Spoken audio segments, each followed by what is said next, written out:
Majority Report with Sam Seder, where every day's Casual Friday.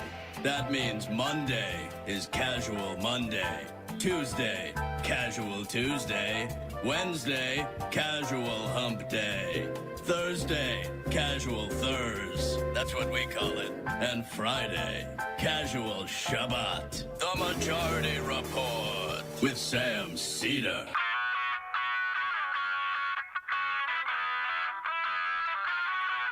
It is Friday, January 13th, 2023. My name is Emma Vigeland, and this is the 5-time award-winning Majority Report. We are broadcasting live steps from the industrially ravaged Gowanus Canal in the heartland of America, downtown Brooklyn, USA. On the program today, Ryan Grimm, DC Bureau Chief of the Intercept and co-host of Counterpoints on this casual but spooky Friday the 13th. Ooh. Meanwhile, Attorney General Merrick Garland has appointed a special counsel to investigate the classified documents that Biden's team discovered and disclosed. I should add. Same as me, kind of. The exact same. The House quietly passed a bill before Republicans took over that increased House member compensation, a tiny bit less leverage for moneyed interests to come in and corrupt them.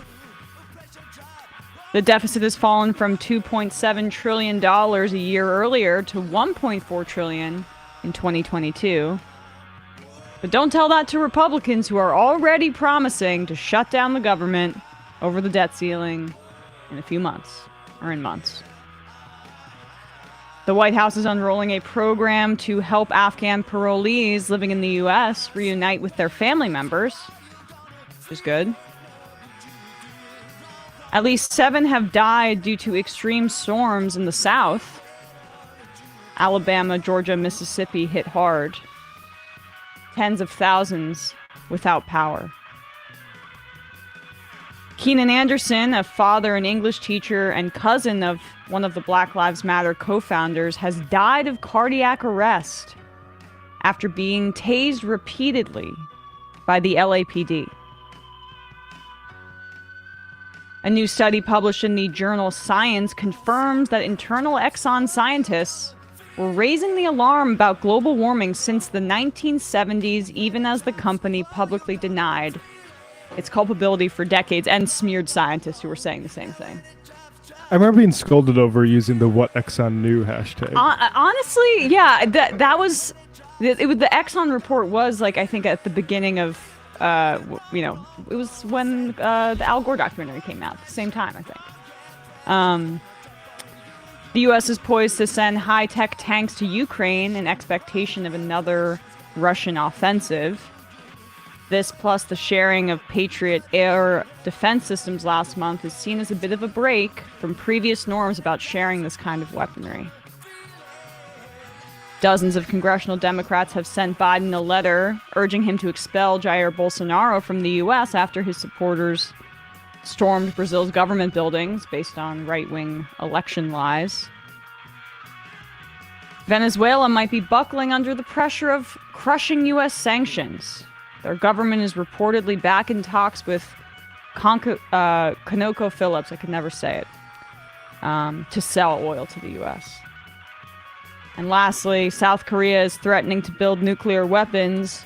The first time this threat has been made in decades, and wrong direction. Denuclearization is what we need. All this and more on today's Majority Report. You might be surprised to see me. You might be surprised to hear me reading the headlines. And usually, if I'm hosting by myself, I'll say, in for Sam Seder. I omitted that because we are joined by Sam Seder from his home. Yes, I... Did you get a kick out of the headlines? That was quite an experience. I've never, ever been on the show with anybody, Matt, Michael, anyone ever doing the headlines. So that was very fun for me. It's Conoco. Yeah. Conoco. Conoco Phillips. Oh, you are correcting it's me so on much, pronunciation. so much. I was gonna It's say, easier to be there's a- sitting here from the side and just saying like you mispronounced that. You're like an IMer into the program. So easy. But this I is should what we just call say, a soft coup, right? I mean, it's slowly I just take your powers away from you, so you become some sort of like figurehead, like Ceremonial. the queen. Matt's going to just start edging me out of frame, and Yeah. I'm just going to slide. I should just say, my daughter has COVID, and obviously I've been exposed to my daughter, although I guess because she's a teenager, and anybody who has a teenager knows not that much. She really has very little to do with me. That doesn't involve, like sending her money on Venmo, essentially, and we don't even see each other for that. So, but and I've been testing negative. We were both exposed simultaneously, like 6 days ago on Saturday, actually. She was far more exposed than I was to these folks who ended up having COVID. And it took her until yesterday morning to test positive. And so just out of an abundance of caution, I'm not in the office today because I didn't want to get everybody else have COVID. Then it would be just a crap show. But adding to that, we should say, I don't know how long I'm going to last, because literally I'm now touching the wall on the other side, 6 inches on the other side of that wall. They are doing demolition to somebody's kitchen, I think it is, or something. I have no idea what's going on over there, but it's loud. And of course, on the other side of my apartment, by the windows, there's a water main thing, and there's jackhammers and cars honking. So that's that. We'll see. We'll try and get through the first half. I should say that I'm not out with COVID today, but a new report shows that basically the number of people who are missing work because of illness has shot up by almost 50%. From 2020 through that last year. Nearly 1.5 million people missing work each month. And back in 2018, there were almost 10 months where it was less than 1 million people. In 2017, there were 7 months under 1 million. When you get in the flu season, it pops up a little bit, but we have a significantly just 500,000 more, 50% more people, more or less, missing work on at any given month because of illness. And so, but yet we're led to believe COVID not real. And of course, that's where people are getting a lucky break, and they're not subjected to, and they can afford to miss work, or in many instances they can't. And so that's just, I don't know, that struck me. It came out today, and at being at home. But let's play this clip of Kevin McCarthy. This is his first press conference, and it did not go well. I imagine that we will see more supplication by the press going forward, but in this instance, it just seemed to be low-hanging fruit. Kevin McCarthy making blatantly lying. I don't know how important it is. We'll talk to Ryan Grimm about it, but here's Kevin McCarthy blatantly lying, and some reporter had the audacity to mention it. I don't care too much about Swalwell or Adam Schiff, but the reporter fails to also mention Ilhan Omar. But here it is. Are you concerned that the targets of potential subpoenas will use the argument that you used, Mr. Jordan used, to ignore the subpoena we got, that this is just... No, because mine wasn't ignoring a subpoena. I said I would gladly go if we got to appoint people to the committee. If it was not political, you will find the fundamental difference of me being pause it. We should also mention, they're talking about the January 6th committee. They have members who avoided a subpoena. The reason why there was no Republicans on the January 6th committee was because they started out by ignoring it. They refused. Remember, the first one was to be a select committee where there would be 6 Democrats and 6 Republicans. Maybe it was 9 and 9, but I think it was 6 and 6. They refused to do that. And by the time they came around to agreeing to it, the only person I think they wanted to put on there was like, what's his face, who just left? Not Virgil Good, but Louis Gohmert. I think they wanted to put on, and people who were fundamentally trying to block the committee. They didn't like that, and so here he is complaining about it. Ignoring a subpoena, I said I would gladly go if we got to appoint people to the committee. If it was not political, you will find the fundamental difference of me being a speaker and Nancy Pelosi. The other side will get to name their members on the committee. It won't be handpicked by me and denying the Democrats their voice. So whatever transpires out of that committee is work to Republicans and Democrats as we move forward. It's a fundamental difference. The Intelligence Committee, is it? Why? You said you're going to let Democrats appoint their own members to the committee, but you've also indicated you're not going to let. I was very clear early on. Let me phrase something very direct to you. If you got the briefing I got Let me just be clear.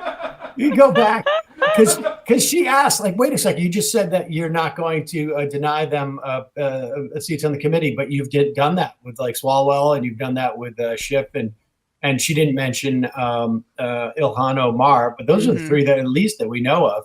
And it takes them a while to figure out, like, wait a second, how am I going to answer this question? Go back. It's fun to watch McCarthy's brain sort of work. That's a great statement. Let me state something really direct to you. As opposed to the way I plan to answer your question. Yeah. It won't be handpicked by me and denying the Democrats their voice. So whatever transpires out of that committee is work to Republicans and Democrats as we move forward. It's a fundamental difference. The Intelligence Committee, is it? Why? You said you're going to let Democrats appoint their own members to the committee, but you've also indicated you're not going to let. I was very clear early on. Let me phrase something very direct to you. If you got the briefing I got from the FBI, you wouldn't have Swalwell on any committee. And you're going to tell me other Democrats couldn't fill that slot? He cannot get a security clearance in the private sector. So would you like to give him a government clearance? You asked me questions about Santos. You asked the questions about Swalwell. Not only was he getting a clearance, he was inside an intel committee. Okay, what about Schiff? He had more information than the majority of all the members. Did you ever raise that issue? No, but you should have. You're going to tell me there's 200 other Democrats that couldn't fill that slot, but they kept him on it? The only way that they even knew it came forward is when they went to nominate him to the Intel Committee. And then the FBI came and told the leadership then, he's got a problem. He was clear. And they kept him on. That jeopardized all of us. Adam Schiff openly lied to the American public. He told you he had proof. He told you he didn't know the whistleblower. He put America for 4 years through an impeachment that he knew was a lie. Ooh, at the same time we had Ukraine, at the same time we had Afghanistan collapse. Was that? Yeah. All right. I mean, it just goes on now, and now he's run out of extreme. He was caught in a lie and just went then into bloviation mode. Let me phrase something very direct to you. Yeah. that phrasing was not direct in and of itself, but. Let me just remind you, I've never answered a straight question to you ever. I've never given you a straight answer to any of your questions in the past. But there it is. That's the first of Kevin McCarthy's thing, and I think it's definitely worth us playing that just so that we encourage reporters in the future to continue to ask questions like that. But we'll see, and we'll talk to Ryan Grimm about that a little bit too in a moment. Got a couple of sponsors today. As you know, I am very sensitive about getting my identity stolen. And one of the ways I protect myself is Aura. I can actually I don't really have to. My mom's not using email so much. My parents, I was very, very explicit with like phishing and scam stuff. I'm like, there's never, ever, I don't care who you get an email from, ever click on a link. Don't ever do it. I don't care what it is. Don't ever click on a link. My grandparents thought they had to bail me out of jail one time for $10,000, and they figured out like, oh yeah, actually Matt's just fine. He's sleeping in Brooklyn right now. But yeah, continue. Well, maybe that's more of a function of like what they expect out of you. Right. But that's not the point. I'm excited to partner with today's sponsor, Aura, because Aura has an easy-to-use app that includes everything you need to stay safe online. Aura protects you from scammers and hackers by scanning the so-called dark web. That's where, criminals sell stolen information. It looks for your emails, it looks for your passwords, it looks for your social security numbers, and then it lets you know fast if it finds anything. And Aura helps you fight back against those annoying websites that put your personal information online by automatically requesting removal of that info. This helps reduce robocalls, helps with operational security, or also gives you near real-time alerts on suspicious credit inquiries, like if somebody was opening a loan or a credit card in your name. I mean, really any credit inquiries, in my experience, that let me know, which is I want that because I'm not, it's once in a blue moon that I'm getting credit inquiries. If you go to rent an apartment or you're starting a bank account for your kid, like I did, they let me know. It makes me feel secure.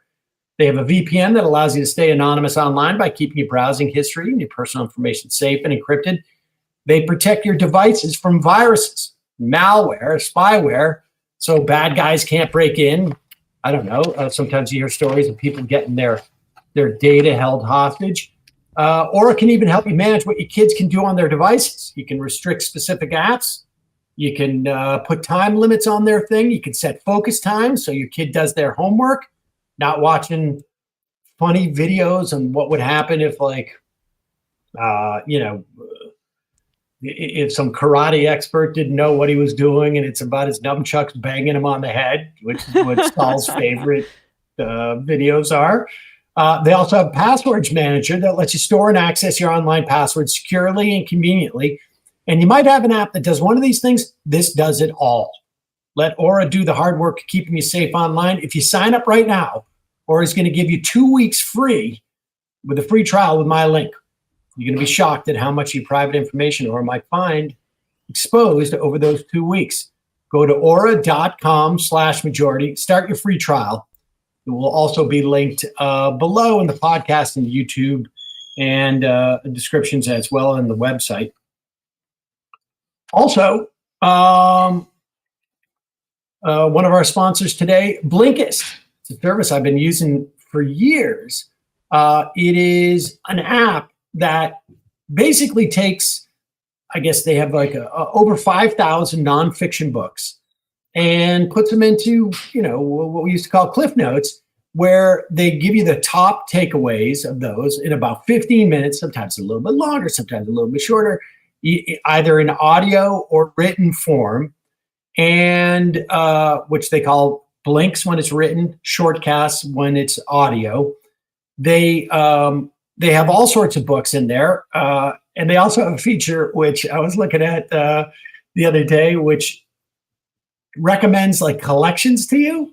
Let me read off some of the ones that they have for me, and it's probably because of what I've fished around. But one was "Be More Charismatic in 10 Days." One was "How to Be Liked," and then there's like one where "This is the Universe," which gives you essentially like a couple of these blinks or audio shortcasts on understanding like physics.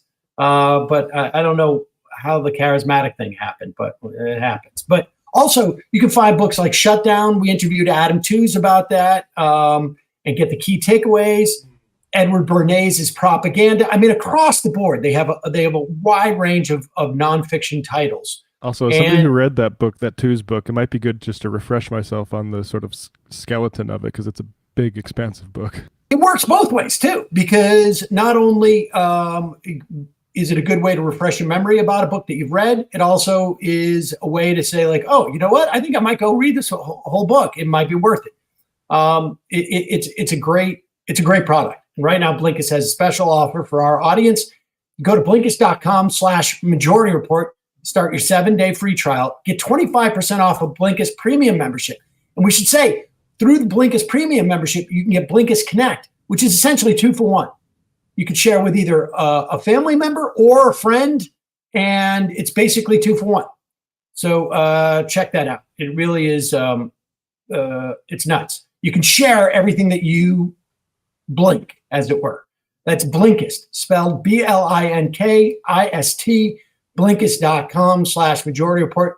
Get 25% off and a 7-day free trial, Blinkist.com/Majority Report. And now for a limited time, you can use Blinkist Connect to share your premium account.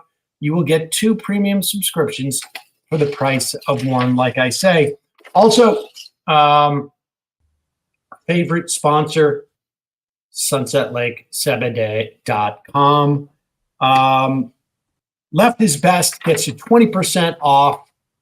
They are all of their products. They've got a wide array of stuff. They've got gummies, some that has THC and CBD, but like so tiny a THC that it's legal.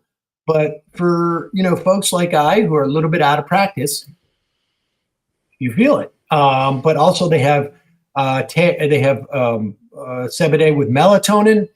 I just had my sleep consultation with a doctor. I did that whole sleep thing. They said to me, melatonin. I have slight sleep apnea too. Apparently that's another issue, but melatonin, very helpful. But they also have tinctures, which helps me get to sleep. They have smokables. They have pre-rolls and keef in that and flour. And they have the only product I think I've ever put on my body that wasn't in the shower. Like I use soap in the shower, but a skin lotion. What do you call it? Moisturizing lotion? Yeah. A moisturizing lotion, which is unscented, but has CBD in it. Oh, and also There's a scented one that smells amazing for people that like scented things. Not Sam, but others. Yeah, I won't do that. But it also, I'll tell you, it really, I get some very dry skin, and that was incredibly helpful. I also, I guess I put the Arnica CBD balm on my eczema at times, but all sorts of great products. They're great. They have great business practices, $20 minimum wage, mostly employee-owned company. They have great farming practices, regenerative farming. They use integrated pest management, so no pesticides. Check them out, SunsetLakeSebede.com. Great company, and they're fans of the show. So Left is Best will get you 20% off. All right, we're going to take a quick break. When we come back, Ryan Grimm will be joining us.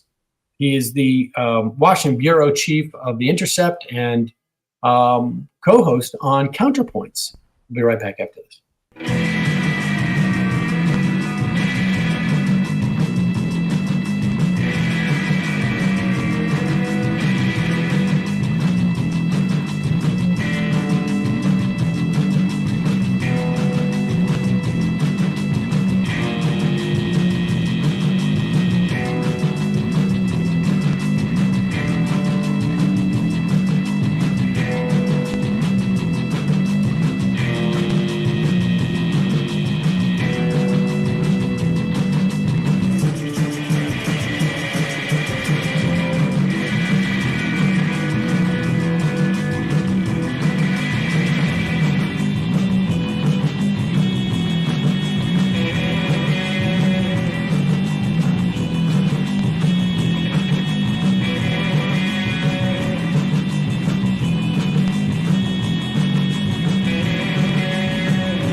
We are back. Sam Seder, Emma Vigeland on the Majority Report, and I have figured out that I had my computer mic on for the first 10 minutes of the show. And so we have fixed that. Thank you to the IMers who let us know that. Still not as good as Ryan Grimm's mic, though. Yeah, great mic.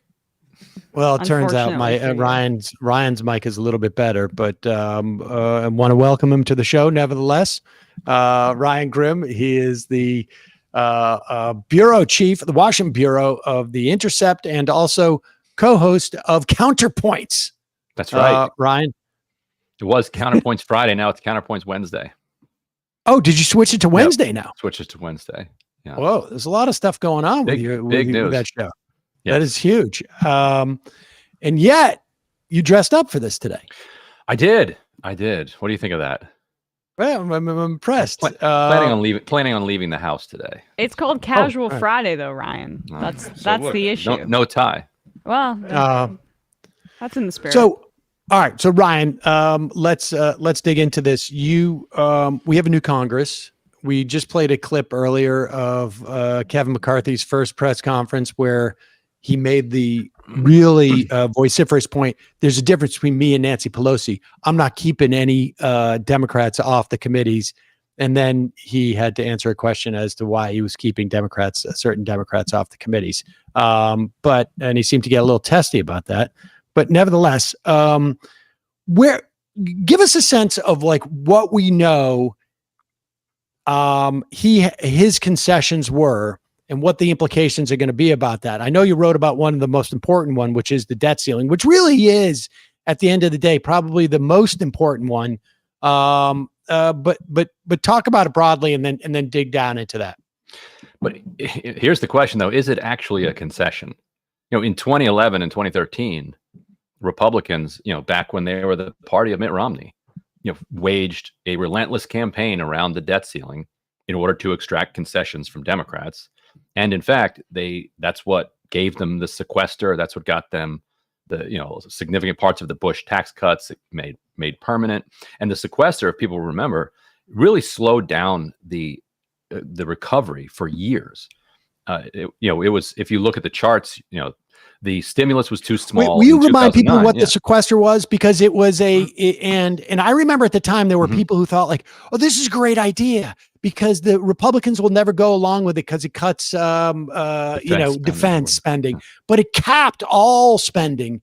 And so it prevented the government from essentially pouring money into the economy, which it needed to do to make sure that it was, in the wake of the financial crisis. Yeah, it was an incredible concession on the part of the Obama administration, which partly only agreed to it because, half of the Obama administration liked it and liked that their hand was forced into austerity. Like they would have liked to do that themselves because there are still these kind of Clinton holdovers it was the Biden committee, if you remember, that was a part of this mix. You had Simpson Bowles and you had the Biden committee, which had Eric Cantor and Joe Biden coming up with all these ways to basically cut Social Security, cut Medicare, Medicaid, cut federal spending. So what they ended up doing is saying, all right, we're just going to cap it. And when you cap it and you have, even if you have, modest inflation of 2%, and you might have been doing a 2% increase in spending and instead you do zero, costs are going up, then you're pulling money out of the economy. You're laying off teachers. You're laying off public sector workers. That's the immediate hit to the economy. But then also that money doesn't circulate in the way that it would otherwise. And I actually think that if they had not done that, if the recovery had moved as it was, Democrats don't lose the Senate in 2014, and then actually they would have Merrick Garland sitting on the Supreme Court right now.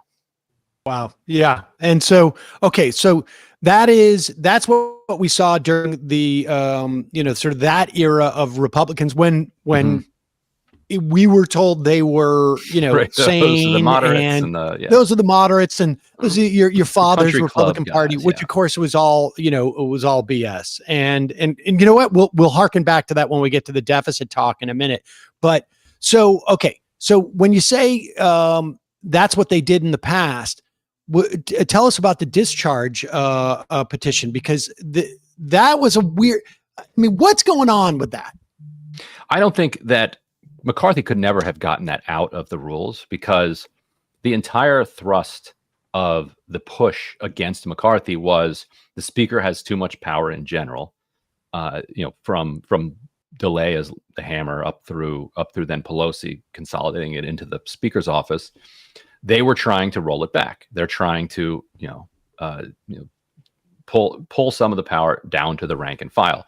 The discharge petition allows any member of Congress to basically file a motion to discharge. You file a bill, and then if leadership refuses to put it on the floor, if you come to them with a petition that has 218 signatures on it from members of Congress, then it bypasses the leader and gets a vote on the floor. So it would have been very hard. It's a key piece of kind of the not just minority rights, but rank and file rights in the House. So I don't think McCarthy could have been able to get rid of it, and I don't think they even contemplated getting rid of it. It's been part of the rules, maybe going all the way back to the first.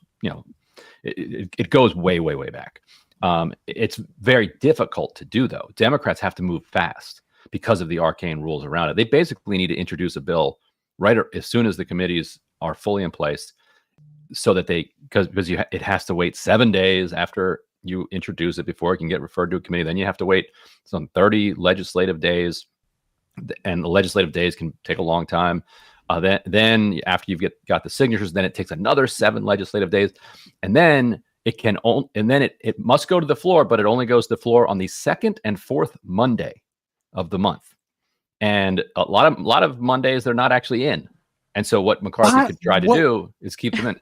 This is how the House rules are just an arcane. I was Byzantine about mess. to say arcane, right? It's like it's arcane on purpose. Is it designed essentially to make it more somewhat difficult? because then that could allow the speaker to say, well, we're not in session at this point.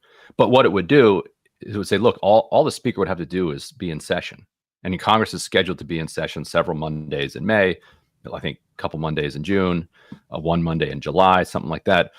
And so all they'd have to do is be in session, and there would be a vote then on the floor. But that's if they get 218. Right now they have they'll have 213 after the Virginia seat gets filled.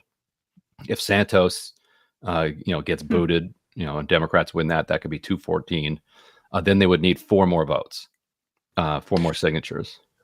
Okay. All right. So just to be clear here, the idea is that we're anticipating the debt ceiling coming up. I mean, the Treasury's they're starting to talk about it now in terms of could be the end of this month, but that's the game that they play. They will then punt it, and then they'll figure it out, and then they'll figure it out again, but there will be a drop dead date. And if it does come over the course of summer, Democrats have to start now, because 30 business days in the context of Congress could take 3 months. And, they could be doing 10, 15 a month.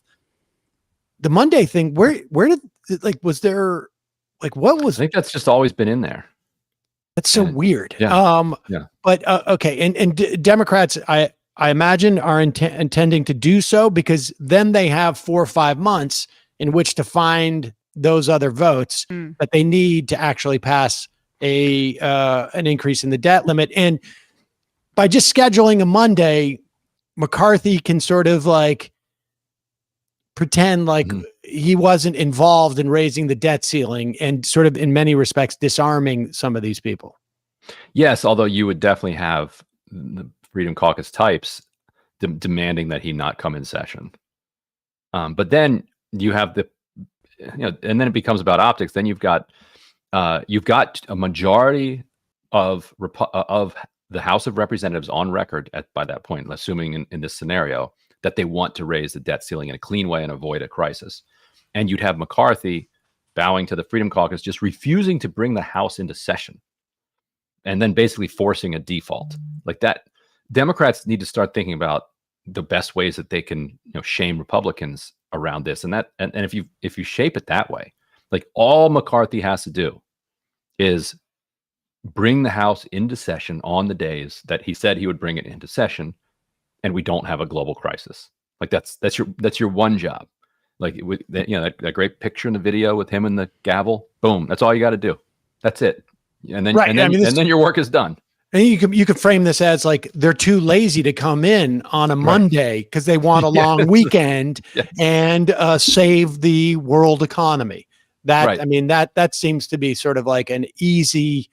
That's it doesn't get the fruit doesn't hang a little lower than that. Let's put it that way. Especially if you've got those 4 or 5 Republicans, there'll be a lot of pressure on Republicans not to sign on to that. But if the stories are true that these moderate, quote unquote, moderate Republicans are frustrated with the Freedom Caucus, like this is the way to do it. What's The other way that I saw somebody else pointed out another way to do it that could almost even be easier because of how difficult it is to navigate this through would be to take the Problem Solvers Caucus, Josh Gottheimer's little crew that claims that they're about bipartisanship. They've got 14 Republicans, 14 Democrats. They could easily depose McCarthy. Like what just takes one person, one from the majority filing a motion to vacate. They could pass it, and then they could put McCarthy right back in. Like nothing would stop them from doing that. I'd be like, look, we don't actually want to run the House. We don't think we have a governing coalition, but we want to avert a global catastrophe. We have the power to do this, and therefore we're going to do it. And now you can file a motion to vacate, and we're done. So wait a second. So they take him out. Right. I don't understand. They take him out, they depose him, and then they put him back in. Right. So what happens in the interim period? In the interim period, the new speaker, somebody from the Problem Solvers Caucus, would bring the debt ceiling to the floor. Well, why don't those debt ceiling people just vote? Oh, I see, because they need that Monday as well for part of that. Yeah, there's a bunch of different ways to do this, but what was the value? I mean, was this just a question of like Manchin refuse to raise the debt ceiling or get rid of it in the lame duck session? I mean, because it didn't seem like Joe Biden pushed very hard on it either, and that seems also ridiculous. Like, do the Democrats really? Do the Democrats think that they get a political benefit out of these type of things, or is it that there are things that they want to concede to the Republicans? And this is the way to put them in a position where, like, we've been held hostage. We had to cut Social Security a living increase or something. I think it's a little bit of both. I think that they like it when the Republicans are acting totally crazy and, threatening global catastrophes around cutting Social Security. And I think some of them certainly like to go after entitlements. Bruce Reed, top Biden aide. I think he was with the top staffer. He's still top staffer to Biden and the committee that wanted to cut, Social Security. Biden has been trying to cut Social Security for like 40 years. Like he has always thought that was good politics. Whether he still thinks that's good politics or not, given how the world has changed, I don't know. But those instincts probably die hard. So I think, it might be some of it. What other explanation could you have for allowing this axe? Just handing this axe to people like Matt Gaetz. Here you go. I'm sure this will be fine. Let me just hand you this very sharp axe that you can hang over our neck for the next 2 years. Yeah, we interviewed Carla Matai the other day, who was talking about austerity having been, a full-on part of capitalism. Like, it's not a solution to a problem. It's actually sort of like part of the system on some level. And we were talking about this dynamic where you have, left of center economists saying, what is Jay Powell doing? And we don't need to raise interest rates. This is inflation that we're experiencing, and we could talk about this a little bit more. Is not a function of excess demand. Why is he disciplining labor? Because the answer could just be like, his job is to discipline labor, and it's not that he's making making some type of miscalculation. It's just that you don't understand what the equation he's working on is. And it sometimes it feels like that's what the debt ceiling is for Democrats. It is, even if they don't need it now, there is a sense that we should hang on to this because it's an effective tool in the future. Biden's word that he used to describe getting rid of the debt ceiling in the lame duck is instructive. He called it irresponsible. So, he feels like it is the Democrats' kind of responsibility to live within their means, to tighten their belts, to be good stewards of the debt and the deficit and of spending, not to be not to be irresponsible tax and spend liberals. I think that's where that comes from. It's hard to see it any other way. And if you look at what's the main story that the kind of business press has been freaking out about for the last couple of years, it's these uppity workers, who in the professional class, they're refusing to come. They're making a lot of demands and they're refusing to come back into the office. And in the working class, they're demanding higher wages. They're quitting. They're quitting and getting new jobs that pay more, and they're organizing into unions. And this has been the outrage that's expressing itself relentlessly in the business press. And so, austerity is the answer to that problem of theirs. And you mentioned, Biden's sort of past in this. I think in We Got People, the book that you wrote, I'm not sure if you remember that. You talk about Biden doing an end run around Harry Reid when these issues came up before, and allowing the Republicans to use the leverage from something that was going to sunset anyways, as a way of skirting around and cutting Social Security. Now, the best thing I can say about Biden that I've always said is the guy's a cipher.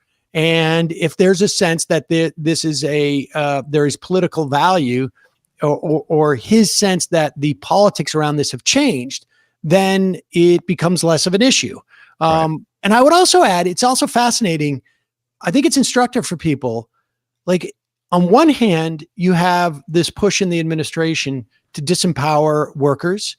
And even when he is in an opportunity to help out the train workers, which, it's a small number of people, at the end of the day, but it sends a big statement in terms of like where the administration is in terms of unions. At the other end of the administration, you have the FTC and Lena Khan. The non-compete clause that they're going to ban, it appears, that's going to empower workers tremendously across the board. Yes. Yeah, it sure will. And it'll be interesting which Biden will show up to these negotiations, because among the biggest risks of a Biden presidency are that, one, he's a just absolutely terrible negotiator who thinks he's a great negotiator, and his kind of austerian instincts. In that anecdote that you talked about, Harry Reid was doing the logical thing, which was, he's like, I'm going to take Mitch McConnell off the cliff with me. There was this fiscal cliff set up, which after midnight on December 31st, like whatever it was, 2010, all of the Bush tax cuts were going to expire, like all of them, boom. And so Reid's like, if I don't do anything and we just ride this car, we're going off this cliff. And then after we go off the cliff, let's talk about cutting some of these taxes. You want to cut them back? Sure. The middle class tax cuts. The middle class ones. Let's bring those back. Right. Let the Democrats take the credit for middle class tax cuts. Yeah. And the Republicans are completely jammed up in that situation. And so Mitch McConnell made a call to Biden. And they allowed Biden to come in, and Biden bailed out Mitch McConnell. And after that, Reid cut a worse deal than Reid had already extracted from McConnell.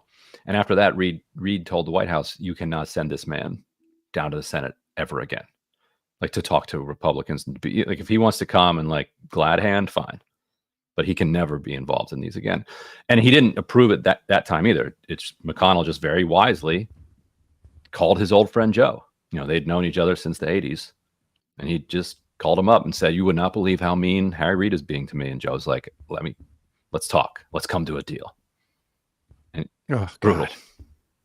I remember that period of time. That was horrible. And then they tried to do that again, I think, with a Social Security cost of adjustment, cost of living adjustment.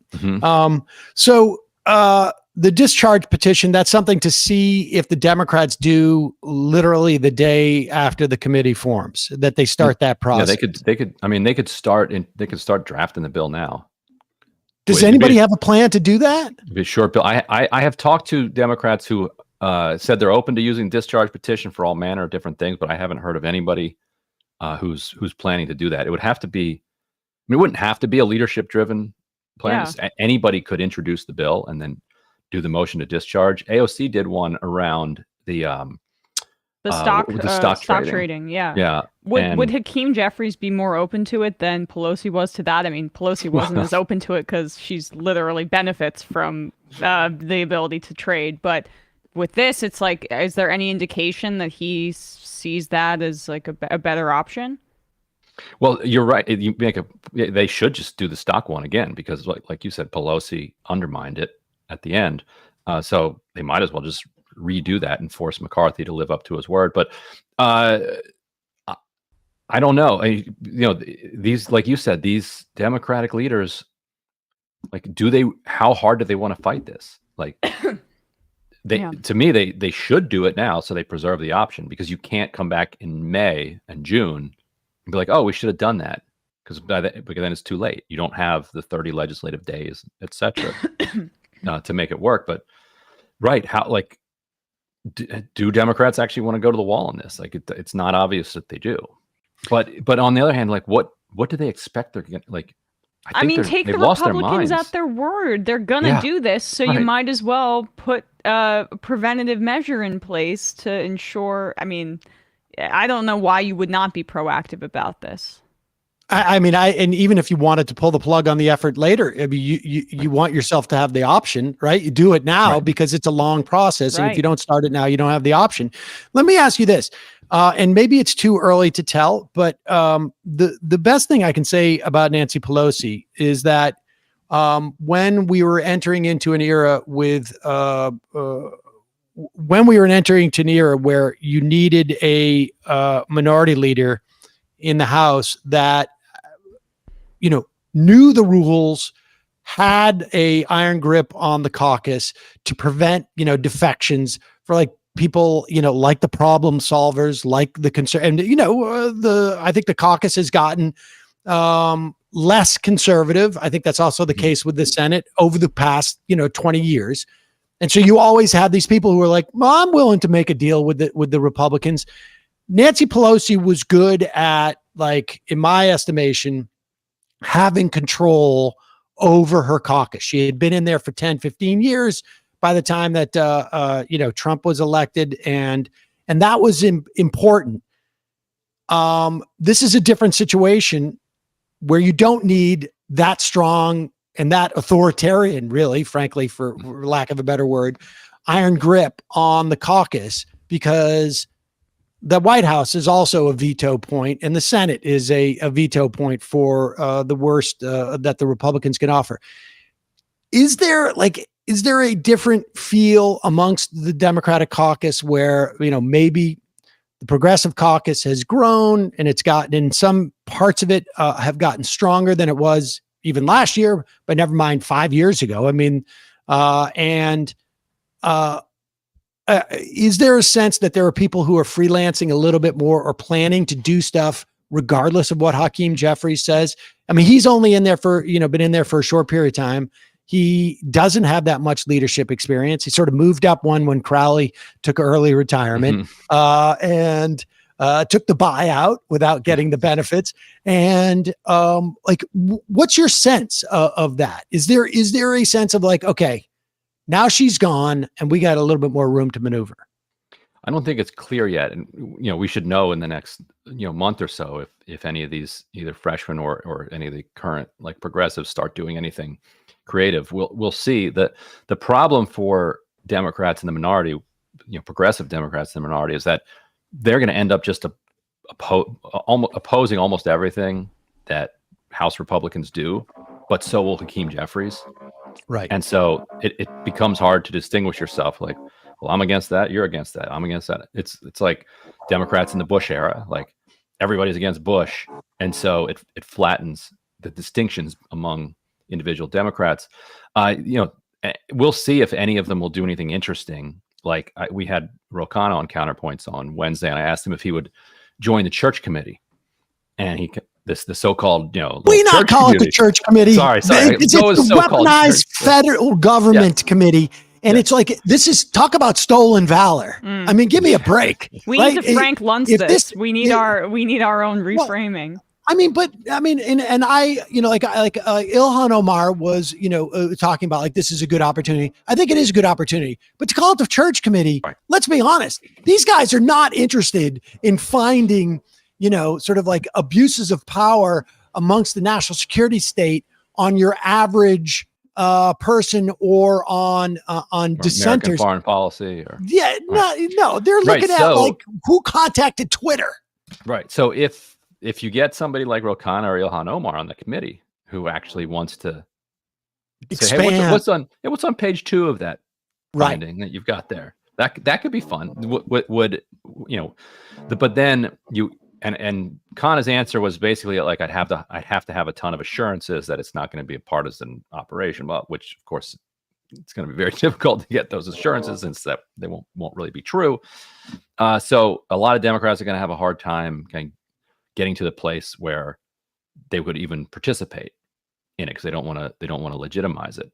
But yeah, otherwise there's not a ton of availability when it comes to like legislative room for maneuvering. Antitrust could be one, for sure, because you have a decent number of Republicans who are into that, although the Republican Party leadership is not. So that would be another discharge petition situation, basically, or a situation where you just try to embarrass House Republicans by refusing, they're refusing to take up this bill, whatever. But it's so hard to break through with that stuff. Like nobody cares about antitrust. Or just about like what the House won't do. It's hard enough to get people to care about what the House is doing, but to try to get them to care about what it's not doing is that much harder. Your listeners and viewers accept it, of course. Yes, that's true. Actually, we talked about antitrust just on Wednesday.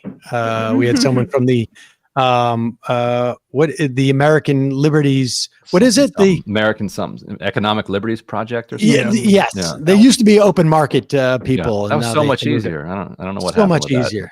Yeah.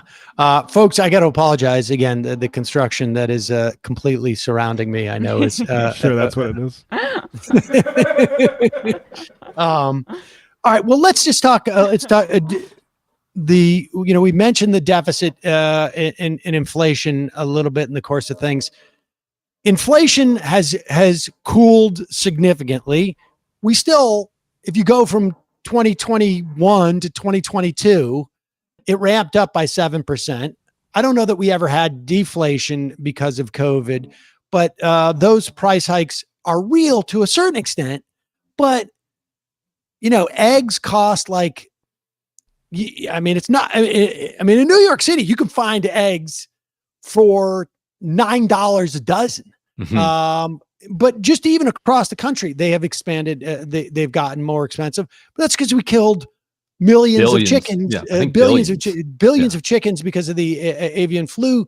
And in a year or two, stocks will be back and that'll be down. I saw a report saying, inflation cools again this month, but only because of gas and because of energy. And I can't remember what to say, but like the two biggest things that have been driving it in the first place. So we have Powell. That may slow a little bit.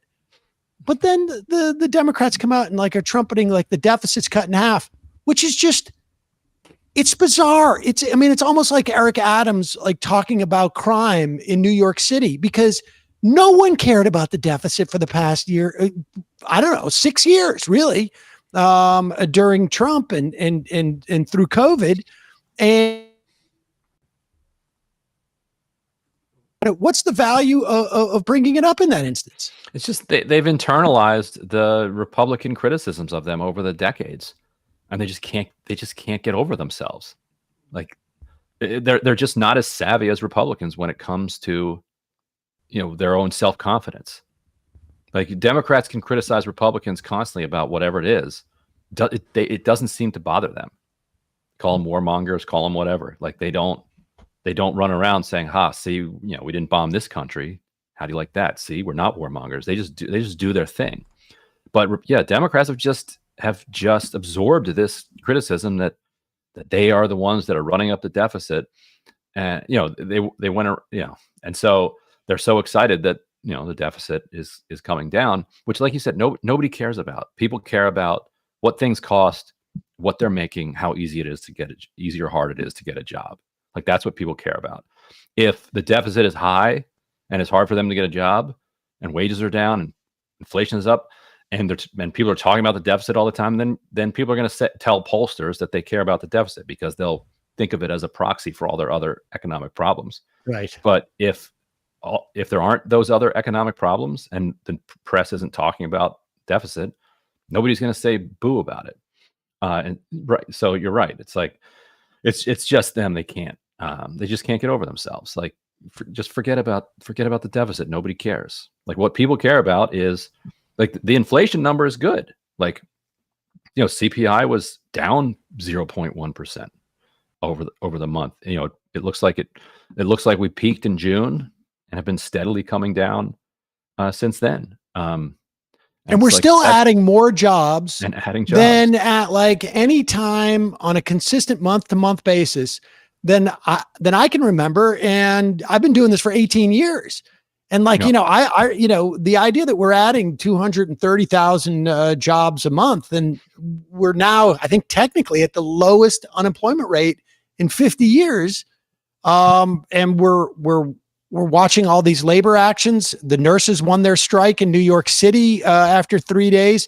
These labor actions are completely tied into the notion of how empowered workers feel, and that is a function of those numbers and the sense that people can find another job and this and that. And so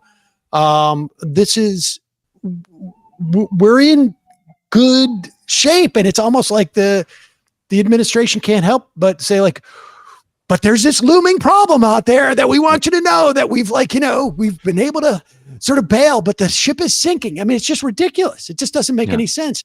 I wonder, this is a good opportunity maybe to segue into Katie Porter announcing that she's going to run in California to get rid of one of our, sort of, I don't know what could be more emblematic than the problems that we have with Democratic leadership than Dianne Feinstein. But like, do we just need a completely new generation of Democrats to come in? We're going to still have some problems where people are ideologically, but just in terms of like shooting themselves in the foot. Right. Get the people who can't forget Reagan out of there. Like, it's over. Or McGovern, for that matter. Yes, McGovern. Yes. Oh, absolutely. Still scarred by McGovern, for sure. I think she, if she can get out of her own way, I think, like, managerially speaking, like, the big knock on her, it has been Katie Porter. Is kind of the churn in her Hill staff. I saw her being asked about that on Pod Save America, and I'll be honest, the answer was a tad concerning. What'd she say? It just you don't was like a the bit. Heat? Get out of the kitchen. It was a bit defensive in tone, and I mean, look, I would care, and also the staffer was supposedly anonymous, but she started calling the staffer she, so clearly there's an understanding of who this person is, and it was awkward. But I mean, at the same time, it's like, how do you weigh these things, and do you let it get in the way of somebody who would have a much more progressive bend, right, and being in Congress? To me, it's not something that as a voter you really even need to weigh. You should prefer that people are good managers rather than bad managers. People that prefer that they treat workers well rather than they don't. But trying to divine it from the outside is kind of useless. You'll figure it out. Like, if her campaign implodes because of it, and she misses huge opportunities, etc., then you don't have to think about it. Like, it worked itself out. If she runs a great smooth campaign, then she figured it out. Like, and candidates, I think, like her should find some more humility around the managerial side and just hire a campaign manager. Be like, look, I recognize that I have a lot of strengths. This isn't one of them. You just do this. Like, hire somebody who's really good at it. Just have them do it, and then just focus on what you're good at, which is meeting with voters. Coming up with creative policies that capture people's imaginations. Finding ways to investigate the villains in and creating and exposing the villains. Like, do all of that. Let the other people handle the management. So we'll see if it'll work itself out. Like it's not something we even need to observe too much. We'll just see it happen. What do you think of Barbara Lee's candidacy? That's an interesting one. And maybe like in some ways she's setting herself up to be appointed if Feinstein decides not to finish up her term or something. Yeah.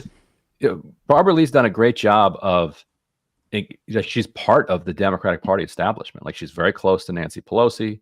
She's she's basically in the kind of leadership circle.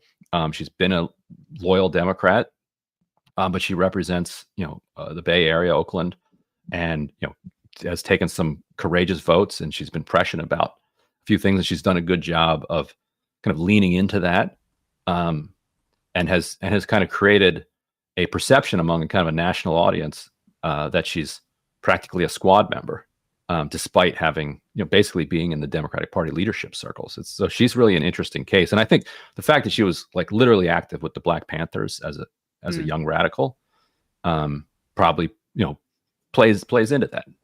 Like that's people around the country, I'm sure, like, whoa, that's pretty cool. As somebody who was a Black Panther in I Congress. Think it's cool. Yeah. Yeah. Oh yeah. In the Senate. Really cool. Yes. But it would be much cooler if that had taken place in the 90s and not in the 60s. And I mean that's the problem. She's 76 years old, right? Is 76? 76. I mean, I would love her upon being sworn in. Yeah. Yeah. And so she would be her first term, at the end of her first term, she'd be 84. I mean, it would be great if she got appointed. Let's put it that way. Right. And we had a senator who all of a sudden was like, what, 10 years younger, 15 years younger than Dianne Feinstein. And like aware of what's going on. Exactly. And conscious. Is there anybody in the Democratic Party who can look at this race and come in and say, because right now it feels like this Senate race, assuming Dianne Feinstein either doesn't serve out her term or someone tells her it's time to resign, is literally going to expend, I think, a multiple of a figure that would solve homelessness in California. Honestly, like I don't even think that's hyperbole. I mean, I think that like literally the dollar figure that's going to be expended in a race that's going to ultimately be about two Democrats in the general election. There's going to be a primary, and then there's going to be a general. And it's going to be Democrats only involved in all of this. It just seems like a horrible, horrible waste, but there's really no way to avoid that, is there? I can't think of one. And that sets up Adam Schiff really nicely. Like if you go into the FEC and start checking out like who the top Democratic fundraisers have been over the last 5 years or so, I'm always shocked. Like, oh, Adam Schiff. He raised something like $100 million last, like some absolutely ungodly amount of money. Now he spends a lot of that back on mostly Facebook, but doing digital marketing. So he's one of those guys. If he raises $100 million, he spends $80 million to raise that. Okay. So I guess all that money's staying in California, right there in Silicon Valley. So that's nice for California's economy, just circulating that money around. But because of his constant kind of competition with Donald Trump, he became this kind of star figure among resistance, fueled Democrats who would just open up their wallets to his email every time it landed in their inbox. Now, Katie Porter has that too. Like not at Schiff's level because of Schiff's contest with Trump, but because Katie Porter is, slicing up so many different villains, people have been willing to send enormous amounts of money to her as well. And so, yes, so not only are you going to see like rich California Democrats spending enormous amounts of money on this campaign, you're going to see regular people from around the country, pouring $25 at a chunk, like into this California race. This among feels like these. it could be a heightened version of what we saw in New York 10 with Dan Goldman, who also had like public cachet for being anti-Trump, and two progressives on the ballot that ended up splitting votes, that where you essentially could and it handed it to him. I mean, I would love if either Barbara Lee or Katie Porter ran. I'm not sure and I know they have a jungle primary process, but it's still, you can build momentum being that kind of fundraising juggernaut as Adam Schiff going into the jungle or the general against either Porter or Lee. It also, if there's only one Republican who, ends up at like 30% or something, then you could potentially have, a Republican make it into the top two.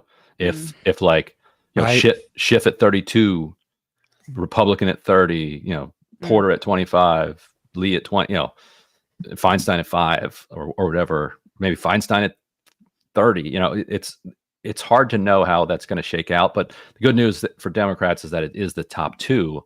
And if in New York 10, there was a top two situation, you would have had Goldman then lose to in the general. What would it have been? Was it Yulin who Yulin, was second place? And Mondaire Jones. All I think he came in third or fourth. I think it was I can't remember her name. I think Yulin knew what. I think Yulin knew what. She got second. Yeah. So then it would have been the two of them. Carlina Rivera. But anyway, if Mondaire had chosen just not to run, it seems pretty obvious that he would have that Yulin likely would have beaten Dan Goldman. We don't know, but yeah. But yeah, maybe Goldman spends more money against her at that point. But you're right. But so at least there's that top two situation. Right. And then if it's Porter versus Republican or whatever in the general, at least that would save $1 billion, because she would still need to spend, but not as much. Like a Democrat's not going to lose in 2024 to a Republican in the general in California. Right. All right. Well, let me ask you this, Ryan, as a final question. I know you have these big staff meetings at the Intercept, and you hand out assignments. What should we be looking for over the next couple of weeks? Oh man, good question. I would say over in the House, like watching these committee assignments fill up and watching where the various like Freedom Caucus folks end up. I think that's going to be fun. I think antitrust, like you were talking about, is actually alive. Like that's interesting stuff. I think there's a real live fight underway around Medicare Advantage. Like that hasn't gone away. I know you guys covered that before. There's this, there's real risk that the Biden administration is just going to continue this basically this privatization effort of Medicare. And so like that's something that's a live fight. But the debt ceiling, like they've got to start moving on it now. Right. That discharge and they've got to start kind of normalizing the like crazy ideas around it, like mint the coin or just ignore the debt ceiling, or various ways to just say, you know what, we're not doing this again. I think it's been 10 years since I had somebody on about the platinum coin, but I guess it's time to get back on that again. Ryan Grim, Washington Bureau Chief of the Intercept and co-host of Counterpoints on Wednesday. That's right. Thanks so much for joining us. Yeah, my pleasure. Thanks, Ryan. All right, folks. Emma's going to take you into the fun half now, and I'm going to just sit and listen to the pounding, dulcet sounds of the pounding that is taking place, and see if Mila needs some soup or something like that I can leave by her door and then run away. Just a reminder, it's your support that makes this show possible. You can become a member at jointhemajority.report.com. When you do, you not only get the free half free of commercials, but you also get the fun half, ladies and gentlemen, which is coming right up. Jointhemajority.report.com. Don't forget justcoffee.coop, fair trade coffee, tea, or chocolate. Use the coupon code majority, get 10% off. On Monday, we're going to do our annual compilation of Martin Luther King clips of some of his speeches, of some of how his of an interview that he did. I think it was his first NBC interview or like a debate show. It's fascinating just to see how he was perceived at that time. And then I know it includes an announcement of his death by, I think it was Walter Cronkite, and a clip of Nina Simone singing just days after his assassination. Wow. Emma will do the intro for that because we had to record that. So don't forget to record that, guys, at the end of the show today. Okay. And speaking of Emma, and don't forget, did I say justcoffee.coop? Fair trade coffee, tea, or chocolate. Use the coupon code majority, get 10% off. We'll be back live on Tuesday. Emma, ESVN. Yeah. Big time episode yesterday. You guys should check it out. We gave a preview for the upcoming wild card weekend. I mean, there's nothing like the NFL playoffs. Truly, it's very exciting. And the Giants are in it, and they're playing Matt's Minnesota Vikings. We haven't really gotten into that at all. Didn't that guy Travis? What's that guy's name? Clay Travis? Is that a guy's name? Yeah, that's him. He just he's like a right-wing talk. Yeah, he just said that the left doesn't like football. I saw on Twitter, and I saw Matt Walsh said that too, and that the women don't know anything about football is what he said. It's funny that they say that. I tweeted at him, and he hasn't responded. It has over like 6,000 likes, so I know. Oh my God, I would love to. I didn't see that. I would love to. You have a conversation with Matt Walsh about football. Yeah. Oh my God. It's funny because it's contradictory. Like half of these guys are like, yeah, the sport is too woke now. I can't watch it anymore. And then they're like, actually, it's the left that hates this sport. Right. And it's only for men. Like women can't understand it. But we gave our preview for the wild card weekend, picked against the spread and over-unders, which we're going to expand to do that in the playoffs because fewer games, fewer things to select from. We also did good vibes and bad vibes awards for the teams that did not make the playoffs, which teams are, circling the drain and which ones are on the up and up. And I think we also talked about Lamar Jackson's kind of touchy situation with the Baltimore Ravens, and I don't think he'll be there next year, which is kind of sad. So youtube.com/ESPN show. Matt, what's happening in the Matt Leck Media Enterprise?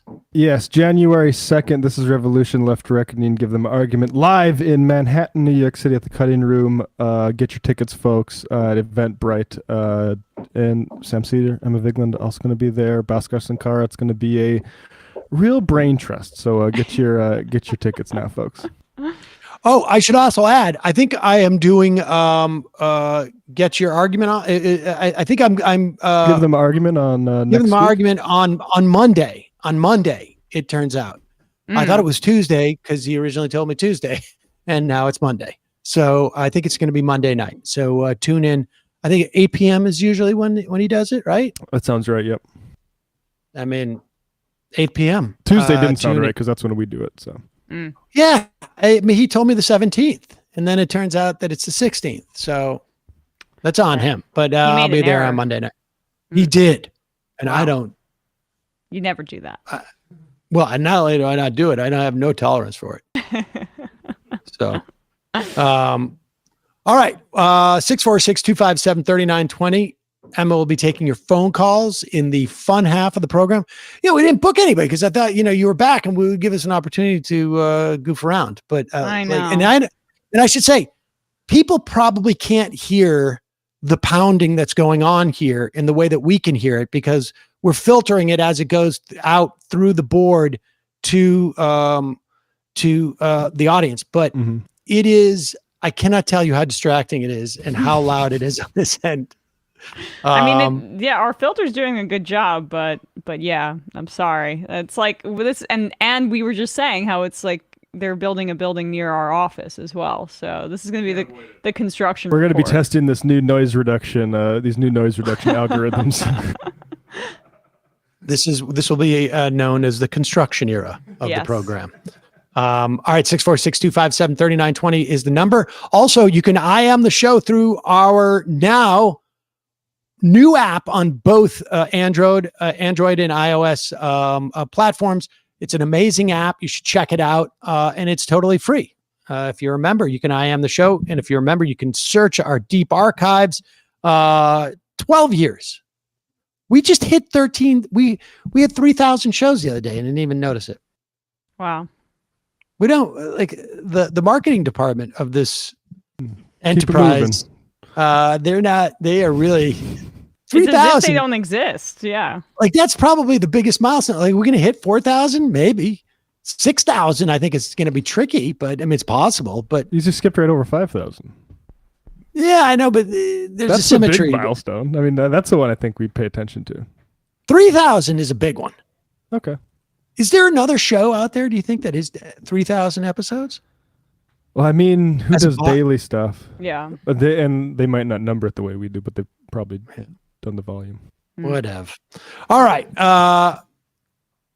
See you in the fun half. You are in for it. All right, folks. 646-257-3920. See you in the fun half.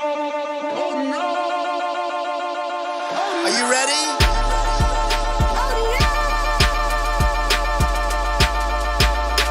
Who sent us this? Anarchy. Alpha males are back. Boy is back. And the alpha males are back.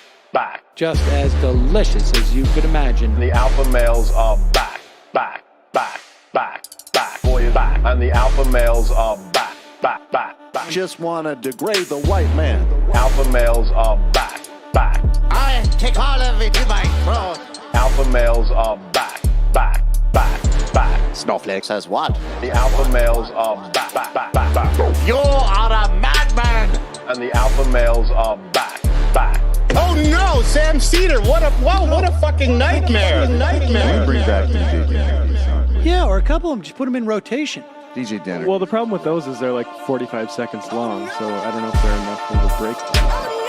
That's fucking nonsense. You see white people doing drugs, they look worse than normal white people, and all white people look disgusting. And the alpha males, psych, fuck them. Snowflake says what?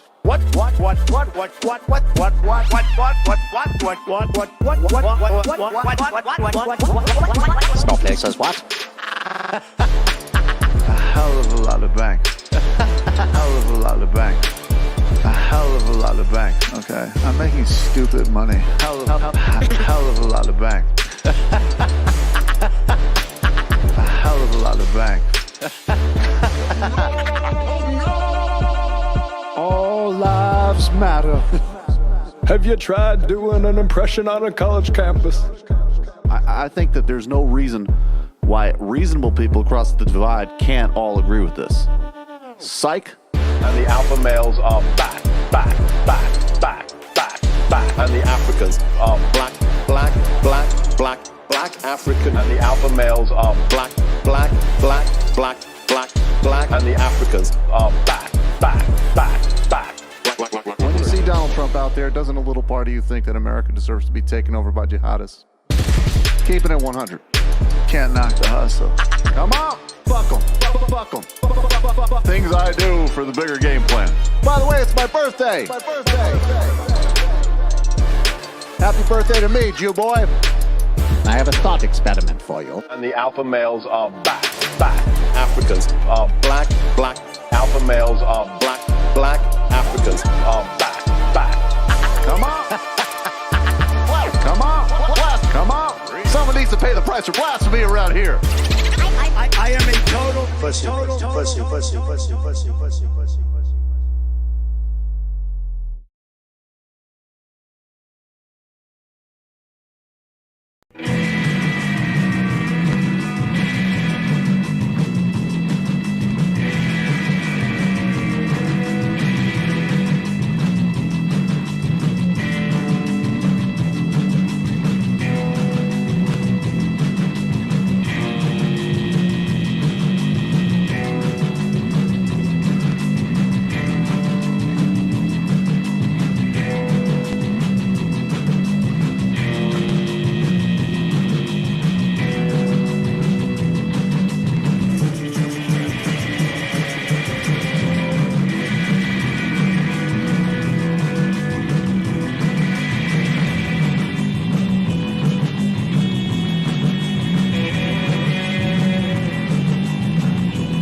We are back. We are back. We're just calling into the phone lines.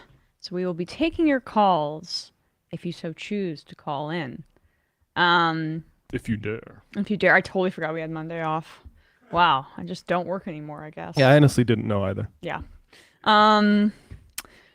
Reading some IMs while we wait. Sam, well, this can be for me, I guess. Dago Lefty says, with incident with Damar Hamlin, the recent passing of Lisa Marie Presley, is this the new norm for the anti-vax nut jobs? Every time there's an incident or unexpected death, these sociopaths are going to insinuate or directly blame COVID vaccines. Heart disease is the leading cause of death in the U.S., and I can't stand the idea of hearing these idiots from here on out.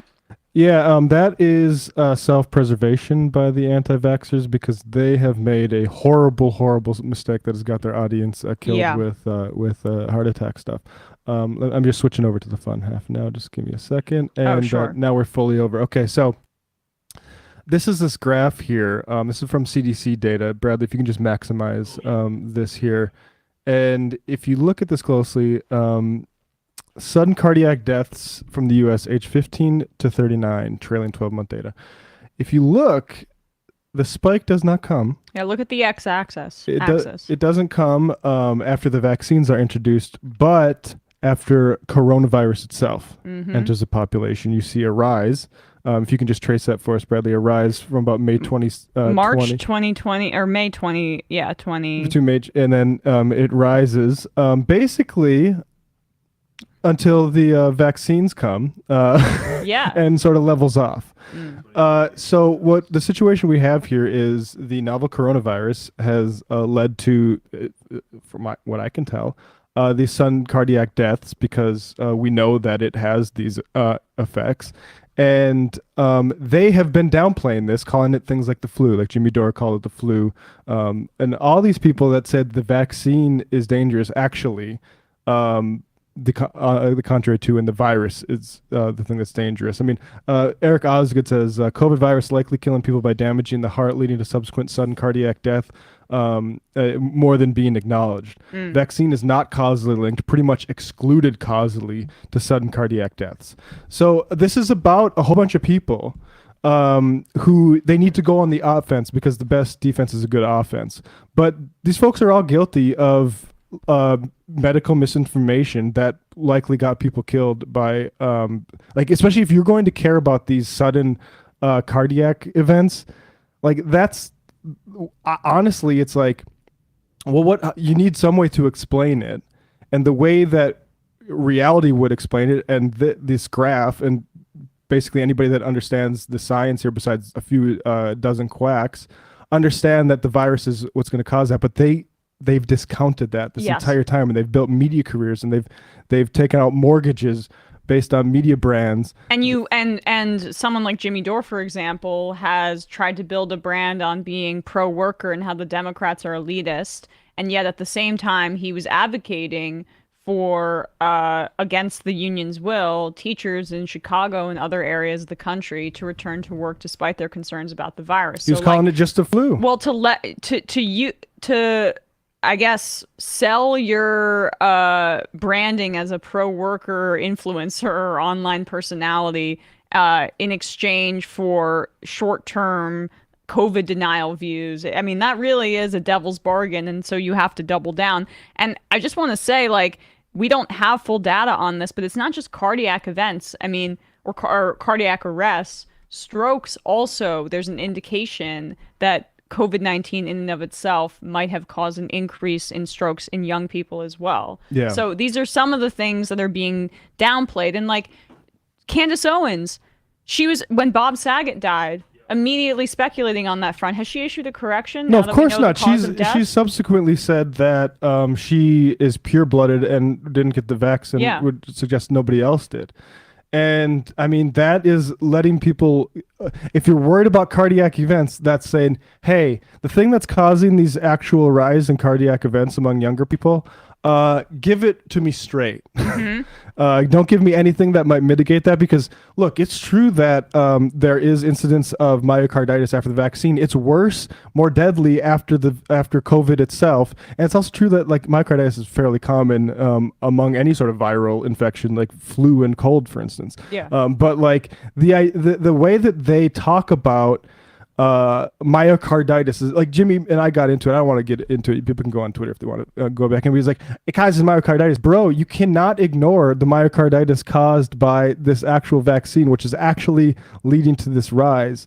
Or at least looks like it is, as opposed to like, again, I'll put that graph back up. Sorry, Bradley, but like you would expect if the vaccines were causing this, the exact opposite to happen, which is like maybe a rise, because maybe the like COVID would cause these cardiac deaths, but you would see a extreme rise after that, and you do not. No. And so all this stuff is it is exactly what I said. It's the best defense is a good offense.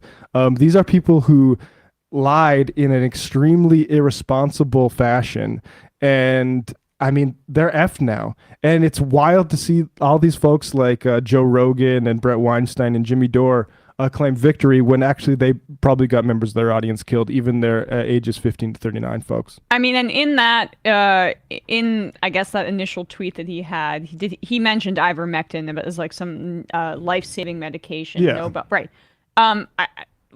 In railing against big pharma, people fail to mention, people like Dore or anti-vax influencers, that ivermectin also produced by pharmaceutical companies. Yeah. It's not the result of some drug. sort of it's not created by collectives of workers. It is a pharmaceutical. Well, and what they say is, well, it's actually a lot cheaper. It's only this much per dose. But first of all, the vaccine's free. I didn't pay for it. Also, it is not cheap if you take it monthly, like they were prescribing to do it. Yeah, right? prophylactic. Like I'm literally paying Merck $25 a month, which is more than I pay HBO Max and Netflix, just to take the stuff that gives me diarrhea, because I don't want to get the vaccine, and that's the way that I'm like sticking it to big pharma, as opposed to just going to your drugstore and getting the vaccine that was paid for by the government. The one that actually has like a statistically significant, and not like one where we have to like really split hairs on all sorts of different studies and be like, oh, actually this study found one. Oh, this study didn't. Like if it's that close, we have something that's not close. It's called the vaccine. But they have to quadruple down on this essentially. But it's also funny because where they made their brand. But Jimmy Dore also talked about hydroxychloroquine, right? And so it's like they just moved to the ones that like vapor now. And the only reason they talk about ivermectin is because contrary to the entire thesis, which is that scientists don't want to study it, is that they actually were looking at that in different places, and they've been unable to establish a really significant effect, particularly compared to the good old vaccine. Yeah. But I mean, I'm just gonna put that up one more time, because it's with all this sudden death bullshit that's going out and the Damar Hamlin stuff, all those people showing their ass.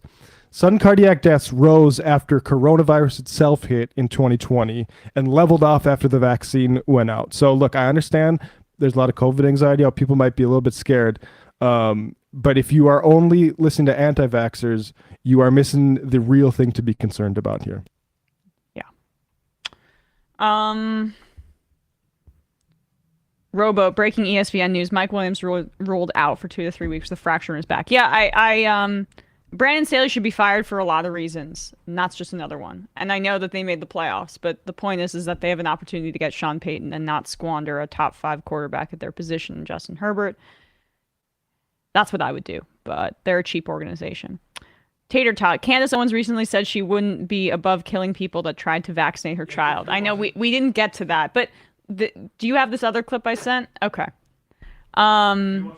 We can watch both if you want. Let's play that from yesterday. Let me just see if I have the old sound sheet. It's on the sheet. It's on this sheet? Yep. Okay. What number? 8. Okay. Here's Candace Owens on her show with the Daily Wire, implying that Dr. Fauci, if Dr. Fauci were to come around and hang out or knock on her door, that if Dr. Fauci himself came near her or her child, she makes it quite clear that, or implies that she would murder him. And this is in the context of her talking about a hunting trip she took, and I would just characterize the tenor of this clip before we watch it as bloodthirsty. I just wanted to be very honest about the fact that I went on a hunt in Africa, and it was something that I felt very encouraged by. It was definitely something Okay, I pause felt... it. Fuck you. Like I have that image of Don Jr. holding up a lion with one of his guides that helped him shoot this defenseless animal with such pride burned into my memory. The kinds of people, Or the NRA chair, Wayne LaPierre. Yeah, the kinds of people that go and murder wildlife for sport, especially given their endangered status in many ways, and like the majesty of that kind of wildlife that's not even being used for to eat. You have a deep insecurity and hole in your heart, and so I mean, I hope she felt superior to those animals that couldn't defend themselves. I think it's class determined if your first hunting foray is not sort of like in Arkansas, Yes. wild boar, but it's a instead on vanity safari. exercise, so you can wear a cute outfit and pose with, I don't know, an elephant or something like that. A luxury, getaway. Yeah. I just wanted to be very honest about the fact that I went on a hunt in Africa, and it was something that I felt very encouraged by. It was definitely something that I felt made me more connected to the land and made me more capable of surviving in the wilderness Well, you're if delusional. we happened upon tough times. And some people were You're a really moron. angry, and some people were really offended by it. I mean, one person, by the way, I remember reading the comments, said like, this means if you would do this to an animal, that you would do this to a human, that you have the capacity to kill a human. And I was very insulted by that, because I feel like obviously Candace Owens has the capacity to kill a human. I mean, like, if somebody did anything to my child, anything, you break into my house, you do anything that I think is going to harm my child, there's never been a question in my mind about whether or not I have the capacity to kill a human. If Fauci came at my kid with a vaccine, I'm not going to finish that sentence, because I know Big Pharma has big guns, and so I'm going to keep my mouth shut. Anyway. Sure. They're after you, Candace. I like how, Pharma holsters their guns because she stops herself halfway in the middle of implying that she can assassinate We folks. had the red dot on her forehead. Stand down. She didn't finish the sentence. Stand Okay. down. It's actually okay. Even though the whole lead up to it was as clear as you can get Yeah. without basically threatening Fauci with death. Candace Owens and Dore and all these people that talk about how dangerous the vaccine is, they're doing actually the work for Moderna, making that the conversation as they are jacking up the price on it. So Big Pharma is going to send you a check, Candace. Yeah, as opposed to killing you. I also That should imply. I really enjoy the fact that she was insulted that her viewers thought she should clarify how she isn't as bloodthirsty as she says she is. She's like, no, I would happily murder somebody. Not I. Candace Owens would happily murder somebody. Candace Owens would kill somebody. Yeah, I mean, she's gotten to that ego level where she's referring to herself in the third person, huh? I'd love to see her on that safari, on that hunt without a guide. Yeah, me too. Or without like a tranquilizing dart being put in the animal before she murders Or it. in a giant Jeep. Have you guys questioned your capacity to kill a human being? I don't really think about it because I don't think I could do it. But I thought this was the pro-life party, and she has like deep-seated fantasies about murdering people. Like, there's something with Republicans and conservatives and the home invader trope, because they feel like out of control or impotent in their daily lives. So the idea of a bloodthirsty murder that's justified that they can get away with it's like tantalizing. There's a whole genre of TikTok where it's like people that are just in their house alone all day being like, yeah, I wish somebody would try me. Yeah, right. Just like I red wish somebody face would. shaking. I wish somebody would break a window or break the glass of my door and try to open it from the inside. Yeah, just so I could have the glory. It's like the same people who see like a plastic bag blown against their window in the parking lot and be like, this is a sex trafficking sign. Yeah, it is honestly the conservative mind distilled, because it's fight or flight mentality, but it's so fear-based, really. And it's like a fantasy about reclaiming that fear and killing it with action. It's Honestly. And you know why? Because it's fun. Yeah. Like, it makes your life more interesting. First-person shooter game, Candace Owens, maybe. I mean, I remember being sort of like bored in North Dakota as a high school student and driving home at like 2 a.m. This was also when I was obsessed with X-Files and the Bourne movies. And I'm being like, yeah, someone's on my tail. Yeah. I could see like over a period of time that becomes less like a fun game you're playing with yourself and something you actually like start to delusionally believe. Yeah. And I think that's where a lot of these people are at. Yeah. Well, I'm glad, but also last point on this, they desperately want another Tiller the baby killer situation with like a doctor that's vaccinating children. This is when she's essentially threatening Dr. Fauci with his life. Yeah. That means if you are a Candace Owens viewer and you have a doctor in your life that wants to vaccinate your kids, what are you going to do about it? Did you guys see the video of the guys who were trying to set the immigration center on fire and then accidentally lit themselves on fire? I did not. Oh, it's really fun. Maybe I'll find that. Should we play on this program people being lit on fire? I think so. Yeah, because it's very funny. You did not need to think about that at all. I'm going to see if I can find it. Let's play this other Candace Owens clip while we're on this beat, though, because, oh boy. Let me just get this up on sound here, because you sent this in a separate email, right? Okay, here we go. We talked about yesterday how Ben Shapiro is obsessed with the royal family, and conservatives take personal affront to the royal family being besmirched in any way. We've really come full circle in this country, founded on kind of rejecting 1776, royals. baby. I know, right? How do you square that circle, being all 1776 and then also simping for Queen Elizabeth? It's worth noting that Candace is, I believe, still married to the founder of Turning Points UK, which is an explicitly monarchist organization. And you can see there how the monarchy intersects with just like capitalism and authoritarian impulses. But regardless, so we saw Ben Shapiro defending the monarchy and the majesty of Queen Elizabeth specifically. Here's Candace Owens speaking about the like kind of tabloid fodder of a memoir that has come out, Prince Harry's memoir, and Meghan Markle, his wife specifically, who is biracial. And this is another example of conservatives having zero self-awareness about their politics being based in projection. You mentioned Meghan's, shall we say, changing views on race. You have actually said in all of Spare and all of the characters spoken about in Spare, the people spoken about in Spare, you believe Meghan Markle is the most racist person in the book. What do you mean by that? Surprise. What I mean by that is that if you go back and you look throughout Meghan Markle's entire career, she never wanted people to know that she was Black. She never wore that on her sleeve. She never spoke about her Blackness. If we had looked at her, I maybe would have assumed that she was Hispanic. No one would have ever guessed that she was Black. It was never relevant to where she wanted to be in her career. And the first time that you find that Meghan mentions her Blackness is when she wants to get out of the royal family. Even at the wedding, the only Black people she had were billionaires that she wanted to be on their shows. She had Oprah and she had Gayle King and she had her mother, who is partially Black.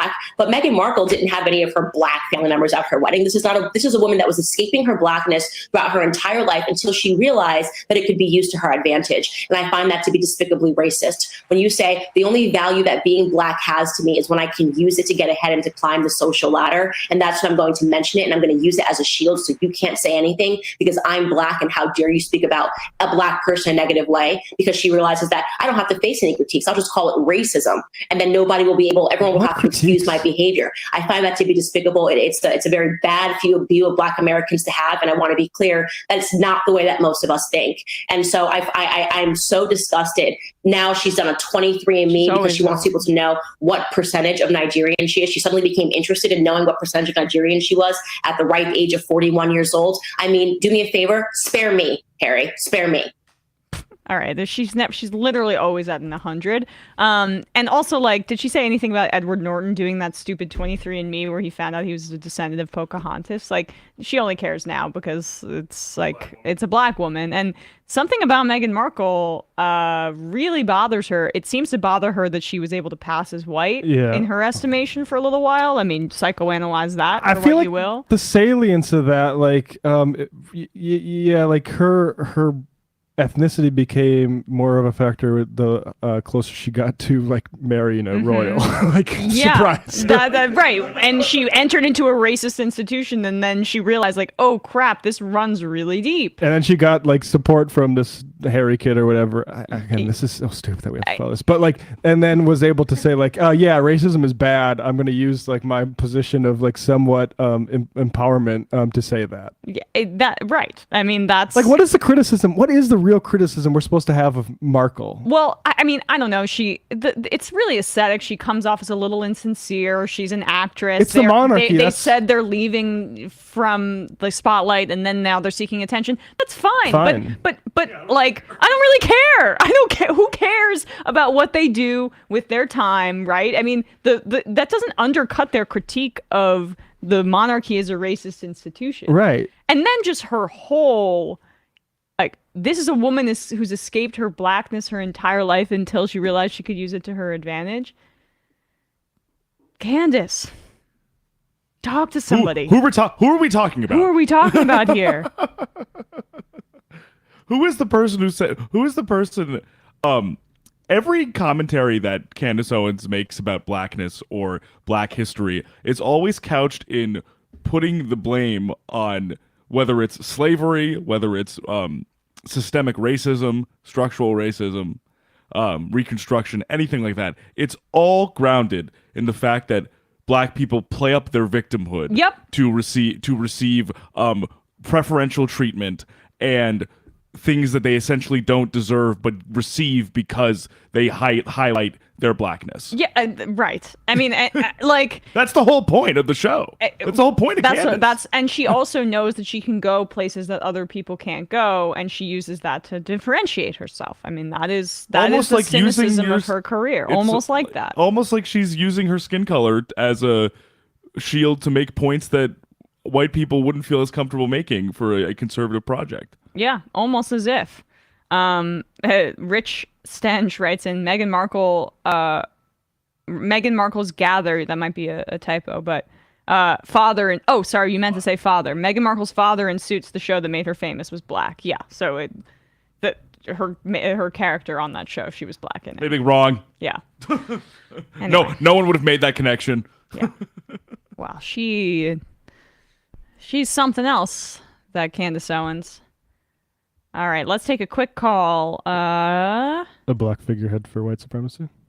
Yes. Yeah. Yeah. That's what I was getting at. That's the something else. Distilling that, Matt. Yeah. Calling from a 201 area code. Who's this? Where are you calling from? Hey, Emma, it's Lewis in Palm Springs, or Louie. How you doing? Louie, how are you? I'm doing well. I'm great. Hey, first of all, I'm a boomer. Yeah. And I've taken to calling my generation the failed generation. Okay. It's a takeoff. It's a takeoff on the greatest generation. Because, there was so much promise growing up. I grew up in the late 60s and the 70s. I had sisters part of the student strikes up there at William Patterson because I lived in Jersey. I mean, I saw 201. I was thinking. I grew up by Giants Stadium, Rutherford, so that was my playground. So go Giants. Yeah, there you go. Go Giants. There you go. But anyway, I digress. But the thing was, growing up at that time, there was so much promise. Watching my sisters with the student strikes and all the political activism. And now I'm just very frank with most of the people, because most of my family, that were hippies, part of that whole scene, and now these MAGA people. Mm. And it's really, as so many stories are, that's not really why I called. Why I really called, originally I was going to call over Christmas before you guys split, to do movie recommendations. And what I just rewatched was, first of all, The Life and Times of Harvey Milk, which was a doc that won the Academy Award in 1985. And then, of course, Milk the movie. Everything is there with the trans hate going on right now. You see it all right there. And the big deal with Harvey Milk, really, that boosted him was, I don't know if you're aware, back then, in whatever it was, 78, 79, he came out, or 80, there was Prop 6 in California out here that was to stop gay teachers, throwing them out of schools. And that was the movement across the country. Anita Bryan in different states. And at the time, the polling was something like 80 to 20%. Because of Harvey Milk getting out there and debating all the haters, these politicians, and because of Los Angeles County, it was no on Prop 6. And that was a big sea change for the whole country. Because, as California goes, the country goes often. Right. And it was huge. So I recommend, just because of this environment, it's all right there. The same playbook is in that documentary. And of course, Milk. The Harvey Milk, the Life and Times? Well, it's called The Life and Times of Harvey Milk, and it won the Doc Award for the Oscar in 1985. And it's on And then, of HBO course, Max, I'm seeing, so. Ah, easy that's good. access. I actually didn't see it there. And the other, of course, the Milk movie, which was terrific. Yeah. So anyway, a late for maybe MLK weekend. That's good to know. Yeah, good to reflect on those, like how history is. It's not segmented; it is continuous. So. It's unbelievable. The hatred just keeps on coming. I appreciate it, Louis, and don't be so hard on your generation. We don't need to make wide assessments about generations. It's just Hey man. Hey, Emma, I've been doing grassroots my whole life. Actually, we worked in Montclair to get the ballot. During the Iraq War, we worked with New Jersey Peace Action. We worked to get the first the first city to declare an anti-war against the war amendment way back in the day. Wow. So I've been involved in the grassroots, so I'm speaking from frustration, actually. Yeah. So. Well, I hear you though, Louis, but keep fighting the good fight and challenging yourself and seeing, being conscious about our history and the present at the same time. And it's your world. I keep saying the young people lead, we'll follow. That's my mantra. Thanks so much, Louis. Have a good one. All right. You too. See ya. Mr. Morale says Prop 6 wasn't just to ban gay people from becoming teachers, but also to ban anybody that was in support of gay people. Do you guys know who replaced Mayor Moscone when he was murdered by Nancy? No, Dianne Feinstein. Yeah, exactly. I always bring that up to also foreground how long Dianne Feinstein has been in California politics. Yeah, That was 45 years ago. Oh my goodness. Nick Adams, Shapiro and I are releasing our own candies, misogyny and marbles, or M&Ms, if you will. Each candy is marble-shaped and has a free actual marble included in each pack. Don't eat them too fast till you find the marble. Thank you, Nick. Let's,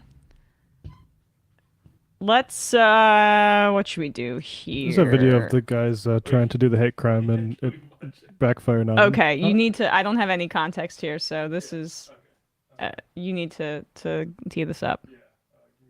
Sure. I'll read some IMs while Matt's finding that. 10 for the Big Guys says, LA artist called Ariel Pink just released a single and music video called Rudolph's Laptop, and it's really, really good. Whatever you think about Ariel Pink now, it's undeniable that he's an incredibly talented musician and songwriter, and the music video is very cool and trippy using AI art for... Okay. I'm not sure why this is a message to us. Can I? It was just a promotion of this person. Can I explain it? Yeah. So Ariel Pink in the Haunted Graffiti is a band from I mean he's a very good musician. He's also a reactionary right winger now. And Rudolph's Laptop it's a song basically parodying Rudy Giuliani and Hunter Biden. And he's been on Tucker Carlson before, so he's kind of been fully dead brain pilled by right wing media. So.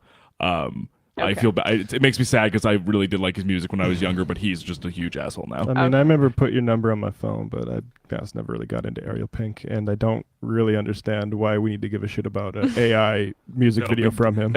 Yeah, the combo of AI art being used, the subject matter, and who he is now, it's very inessential consumption. I mean, replacement level Pitchfork. I mean, let's keep it moving. All right.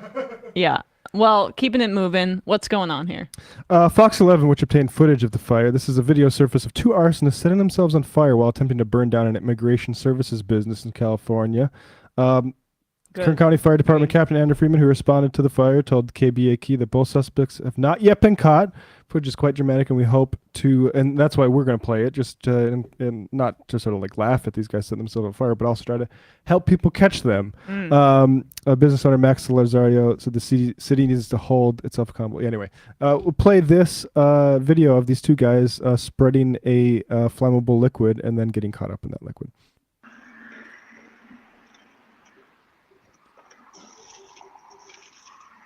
Splash it around.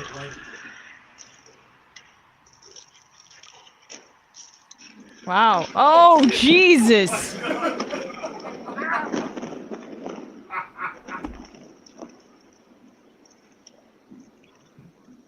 So yeah, there you go. All right. It's Wow. fast. You tried love to to throw see the liquid. that. He tried to throw the liquid on the camera, and yet the camera still captured them Yeah. lighting themselves. I on mean, fire. but good. He looked right to it there. So there's going to be some, I mean, maybe we can get a freeze frame of his face. Be nice to find these guys. Would be nice. Damn.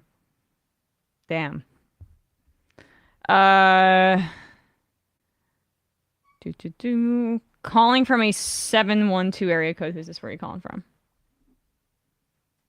712? Yeah, just give me a sec. Sure. Internet.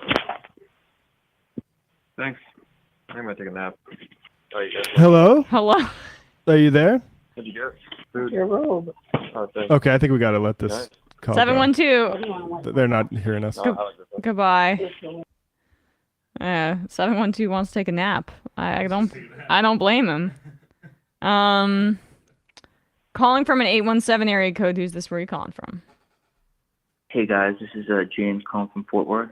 James from Fort Worth. What's on your mind? Hey, I called a few weeks ago, but my fire alarm went off because I was making some chicken nuggets. Okay, that sounds good. Yeah, I just want to apologize again for that. I hope it didn't mess with anyone. We have already forgotten a caller, so go on with your point for today. Good. I want to talk about a few weeks ago, Keller ISD passed in Texas passed a resolution on their board. It was a 4-3 decision, allowing teachers to be armed. They surveyed 1,181 people, and 580 of those people were faculty. They only had 60 people say yes, and they still passed it. So only 60 people said they wanted the guns, and the rest said no. But now they have school resource officers in almost every elementary school. Jesus. And now they can hire contractors, or you can take a certification and have a gun as a teacher. Yeah. I mean, that was their attempt to look like they were doing something in the wake of Uvalde.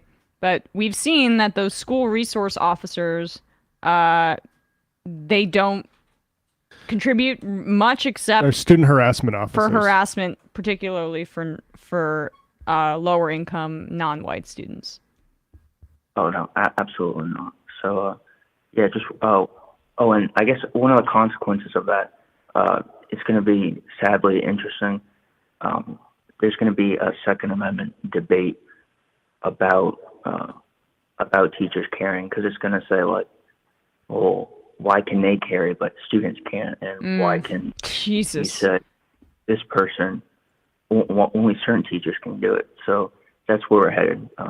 But thank y'all for taking my call. I appreciate it. Thank you for the update. Appreciate it, James. Bye. Bye. All right. Should we do this Glenn Beck thing? It's been a while since we did Glenn Beck. Yeah.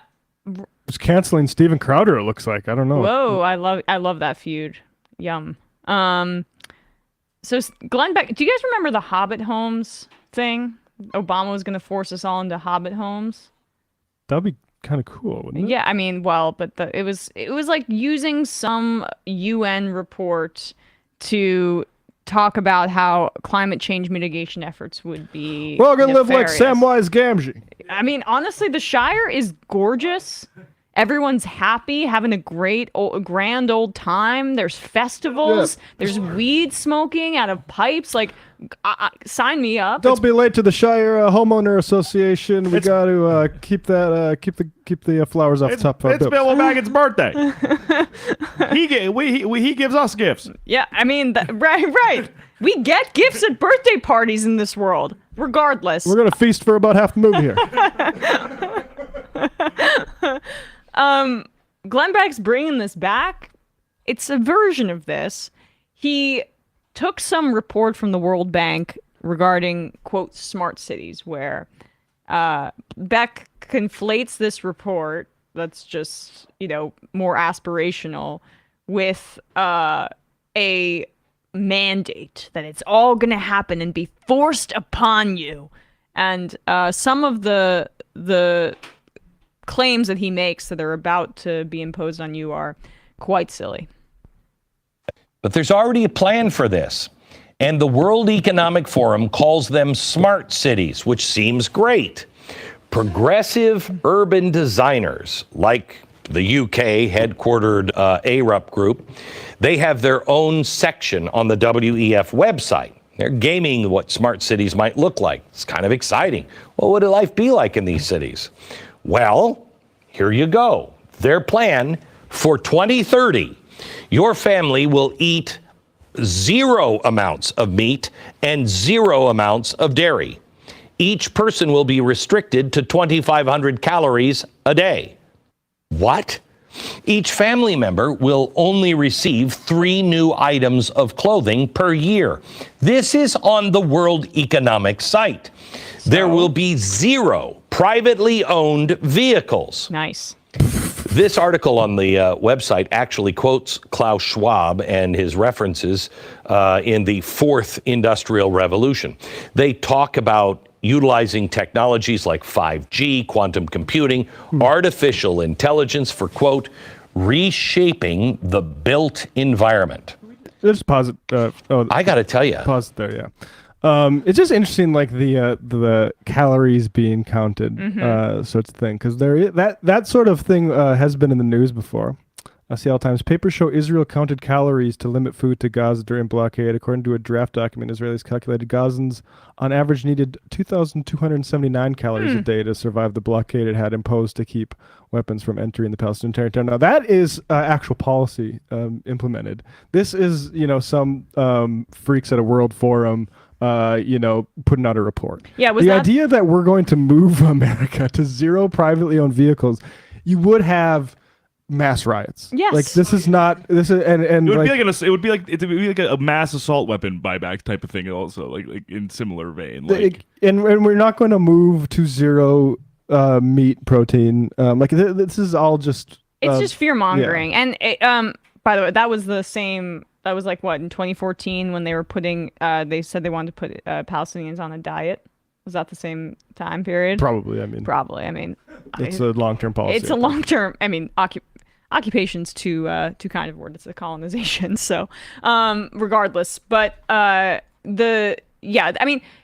And people are saying that 2,200 might be even high, so it might be like 1,700. But that's just what the Seattle Times says, sir. Either way, I mean, it's silly because he's taking this paper, which is essentially a thought experiment about how we can live in a smarter urban environment, and I guarantee you, speaking to audience members, that they're majority in suburban areas of the country, living comfortably and upper to middle class to whatever. I mean, that's who they're speaking to, and they see cities as hellscapes that they wouldn't want to live in anyway. But he's conflating a fun thought experiment paper with a government mandate, and none of this is happening. And we act like the community planning.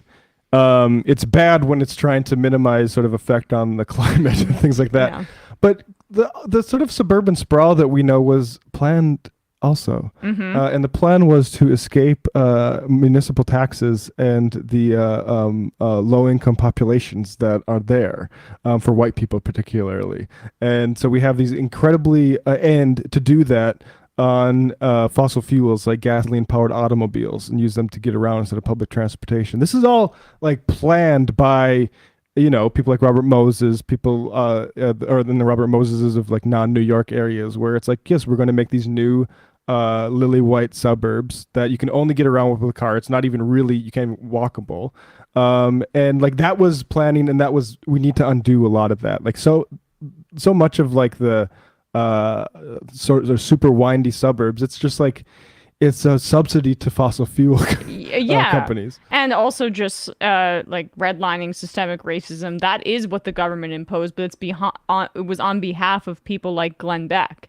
And those power structures, as opposed to, the World Bank, which, let's be clear, what the undertones of the World Economic Forum or the World Bank imposing something on you really implies. I mean, it's anti-Semitic undertones. Well, and like those institutions, those are like capitalist institutions, and they shouldn't be empowered as much as they are in society. But I mean, typically, it's like enforcing austerity. The level of empowerment here is zilch. There's nothing. This is just like some Arupa group part of it. Exactly. Yeah. I mean, continue. 5G, quantum computing, artificial intelligence for, quote, reshaping the built environment.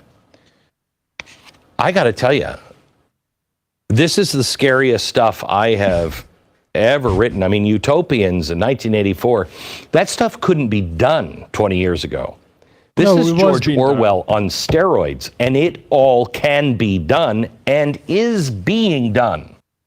The threat to consumption. It's authoritarian. Look, I mean, we've talked about how we don't like degrowth arguments on here because I think it feeds that kind of it's the other side of the coin. Fear-mongering. But one, it's not happening. And two, the existential threat for his audience that their consumption may be curbed even slightly. He makes it seem like it's World War III looming. It's just so entitled. I mean, we have massive segregation into basically like slums and suburbs, and like we were unable. That led to us having, among other horrible stats, the number one largest caged population in the entire world per capita. No, not even per capita, in total. In the world. In the world, not in raw numbers. And we are unable to see that as a dystopia.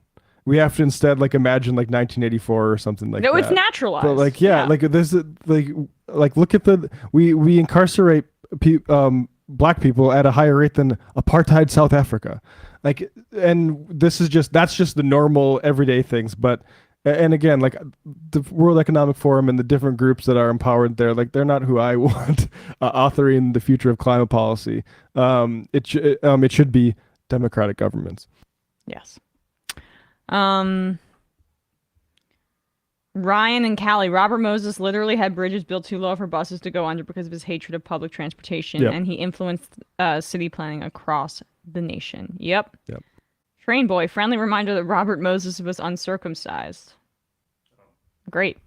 Moxie boosted, moving us patriots into hobbit homes is a ploy to take away our beloved family traditions, like gathering around the gas stove and singing Chicken Fried by the Zac Brown Band. That song reminds me of really bad college parties.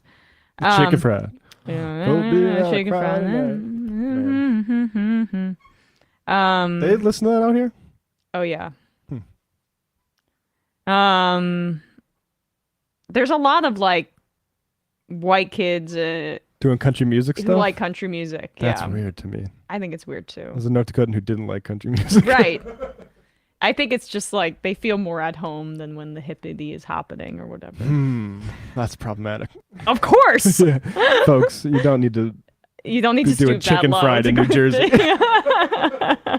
Oh yeah, well, especially from my high school, whenever a guy like Kenny Chesney or Tim McGraw or Luke Bryan, whoever, came to MetLife, it's a huge event. Always kids from my school getting their cowboy hats, jean jackets. It's cosplay. I was like, we are literally from suburban New Jersey. That's hilarious. I see it. High school friends. Yeah. And I like country music, but I wouldn't like cosplay at a country concert. Yeah. I'd go see George Strait solemnly. Jonathan Armstead, as a proud black nerd, I recall Meghan Markle talking about being biracial when she was doing press promoting her role in the sci-fi show Fringe. The more I hear Candace Owens talk, I think Candace is Monster of the Week from that X-Files knockoff show. I used to love Fringe. Was that what it's like an Fringe X-Files was like knockoff? Fringe was like an X-Files Lost knockoff sequel. Yeah. With Michael Emerson. Right. District Jabroni, the classified documents that Biden had around should be a big load of nothing since Trump obstruction of the investigation was the big deal rather than just the docs. But I'm in the middle of trying to hold Trump accountable. This happens. Come on. The ineptitude here is just insane. Well, I mean, I don't know. I feel like it happened. They felt that they had to disclose it quickly. You can't really, I think, force the timing of when it was found. And I think that the fact that they found it on like November 2nd, seems like they might have waited a little while till after the election is my guess. I don't know that if that's the case, but I mean, there's a paper trail of Trump effing around the FBI. I don't know, like, this is not symmetrical. And I mean, yeah, sure, but I also like wouldn't get too worked up on it because even the like right wing doesn't actually care about it. They're just getting the streets off. I mean, the resistance libs care about the Trump stolen classified materials, but I don't really think it motivates anybody at all otherwise. So if it's not motivating other people outside of people who already hate Trump, Biden having classified documents isn't motivating anybody outside of people who already hate Biden. And all the right wingers, yeah, they know it's a bit, that they know that they were literally just pretending to not give a shit about a literally worst example, and now they have to be like, oh well, standards. Like it's silly. It's more just probably going to be an annoyance for like the optics / media aspect of this more than anything, in the sense of like. But how much were we really expecting on that front? Yeah, anyway? This would happen, I think, regardless, in terms of there's going to be breathless coverage of these stupid committees, anyways. So this is just going to add a little bit more to it. Happy Camper, my wife works in the ICU. They tried ivermectin at the start of the pandemic and it was not effective. Yeah. Yep. Sam's soft collared shtick. There are MAGA congressmen who are tweeting about banning congressional stock trading, so I retweet them to Jeffries telling him not to let Republicans outflank Dems on this slam dunk popular issue. I think it would sway independents and even some Republicans. I mean, I wouldn't overestimate the political value of it, but it's the right thing to do. My guess is that Hakeem Jeffries is not that interested. Hakeem Jeffries is an enemy, and I don't really foresee a whole lot of good days with him. And that's another example. Yeah. Also, I just have to say, I was one of the sickos who, for some reason, I stayed up pretty late on last Friday to watch the end of the speakership thing. And some people, I think, really are into this, but I think his oratory is basically just like... he did the A to Z. I'll see if I can. We'll get maybe a clip of it. I don't know if I can live through watching this. I would describe his oratory style as if Hamilton the musical was like a person. I know. If Hamilton the musical was a political leader. I saw someone responded to that with Lin-Manuel Miranda wearing like a newsboy cap and him tipping it like that to that video. Yeah, I mean, we would put a beat under it actually. Kill me. Kill me now. Yeah, I mean, a guy. Honestly, the thing about like the whole like force the vote back thing is like it'd be nice to have had a left flank that would have been empowered enough to say, frankly, even if you give us that floor vote, if it's just going to be the oversight committee, we'll take our chances and get Hakeem Jeffries in there because we need to burn through this guy. Mm-hmm. And now he has all of this sort of like resistance liberal type of like, look at this new guy bringing dignity to the office. No, this guy is bad news. Is this dignity that we're about to watch? Also get this. I would call it clownishness. Right, here it is. Put American values over autocracy, benevolence over bigotry, the Constitution over the cult, democracy over demagogues, economic opportunity over extremism, freedom over fascism, governing over gaslighting, hopefulness over hatred, inclusion over isolation, justice over judicial overreach, knowledge over kangaroo courts, knowledge over limitation, kangaroo, maturity over Mar-a-Lago. Oh, okay, yeah, that's it. Wait, what does he do for X? I didn't get that far. existential. Is dumb shit. I don't know. He gets cute with it. This is literally xylophone over. This is like an Eminem. This is like an Eminem 8 Mile parody, like awfully hot coffee pot. Like, it's just like, it is like I'm like dude, like, who signed off on this? Like it sounds like Schoolhouse Rock. Like it's crazy. It literally is like the person who watches Hamilton, the like kind of older white person, like I can get into rap now that it's about our founding fathers. Yeah, I mean, I people. Here's $10,000, Hakeem. There's certain folks who are like, why you picked to mock this? Because it's infantile. Mhm. Like, why is this Dr. Seuss act? Like, why do people think that meets the moment? I mean, like, if we're supposedly taking all this shit seriously about coup attempts and attacks on democracy, we're gonna do the fucking ABCs of Mar-a-Lago. Like, yeah. I think it's embarrassing, and like all this, like, we're an infantile country that like doesn't really understand the situation that we're in, and Jeffries and everything he represents, that sort of problem of like, I think like technically like richer, wealthy liberals who see this as some sort of sport. It's a huge problem with the party. He's beatboxing as the Titanic sinks. Yeah, no, this is I think partially why the leadership was like cool to give it over to him, because like he's not only like in hoc with them in terms of like politically, but also like spiritually. Right. Like this is a descendant of like kneeling Yeah. with the kente cloth. Like Yeah. this is the Exactly. same shit. Like it's just different. It's just manifesting differently. We have some suggestions here. Labella Apocalypse, X is Xanax for Kamala. All right. Leech says Xenials over xenophobia. Xenophobia probably is what he went to. It was, yeah. Yeah. 6 Foot Bear, Emma, a Glenn Beck feud. Yum. LOL. Well, I mean, honestly, I want to hear more about what's going on with him and Crowder. That's fun for the whole Looks like family. he's giving Crowder the old boot. He might like that. Sorry. The Dave from Ireland, Tim McGraw song on Veep at the funeral. I don't know. I don't know that reference. Yeah. It sounds funny. It does. Aaron is not cool. My buddy played for a huge country artist, and we went to a New Jersey show, and the amount of Confederate flags was crazy. Yep. Oh man, David Griscom did a tweet that said it's really pathetic when people from the North are like sympathetic to like the Confederacy or whatever. And then he got quote tweeted by these guys like the New Jersey Flaggers. Oh, have you heard of this before? What a flagger is? No. It's a Confederate sympathizer. They call themselves flaggers. Oh, well, I mean, it's a terrible name. I mean, you're doing our work for you, pal. Yeah, thank you.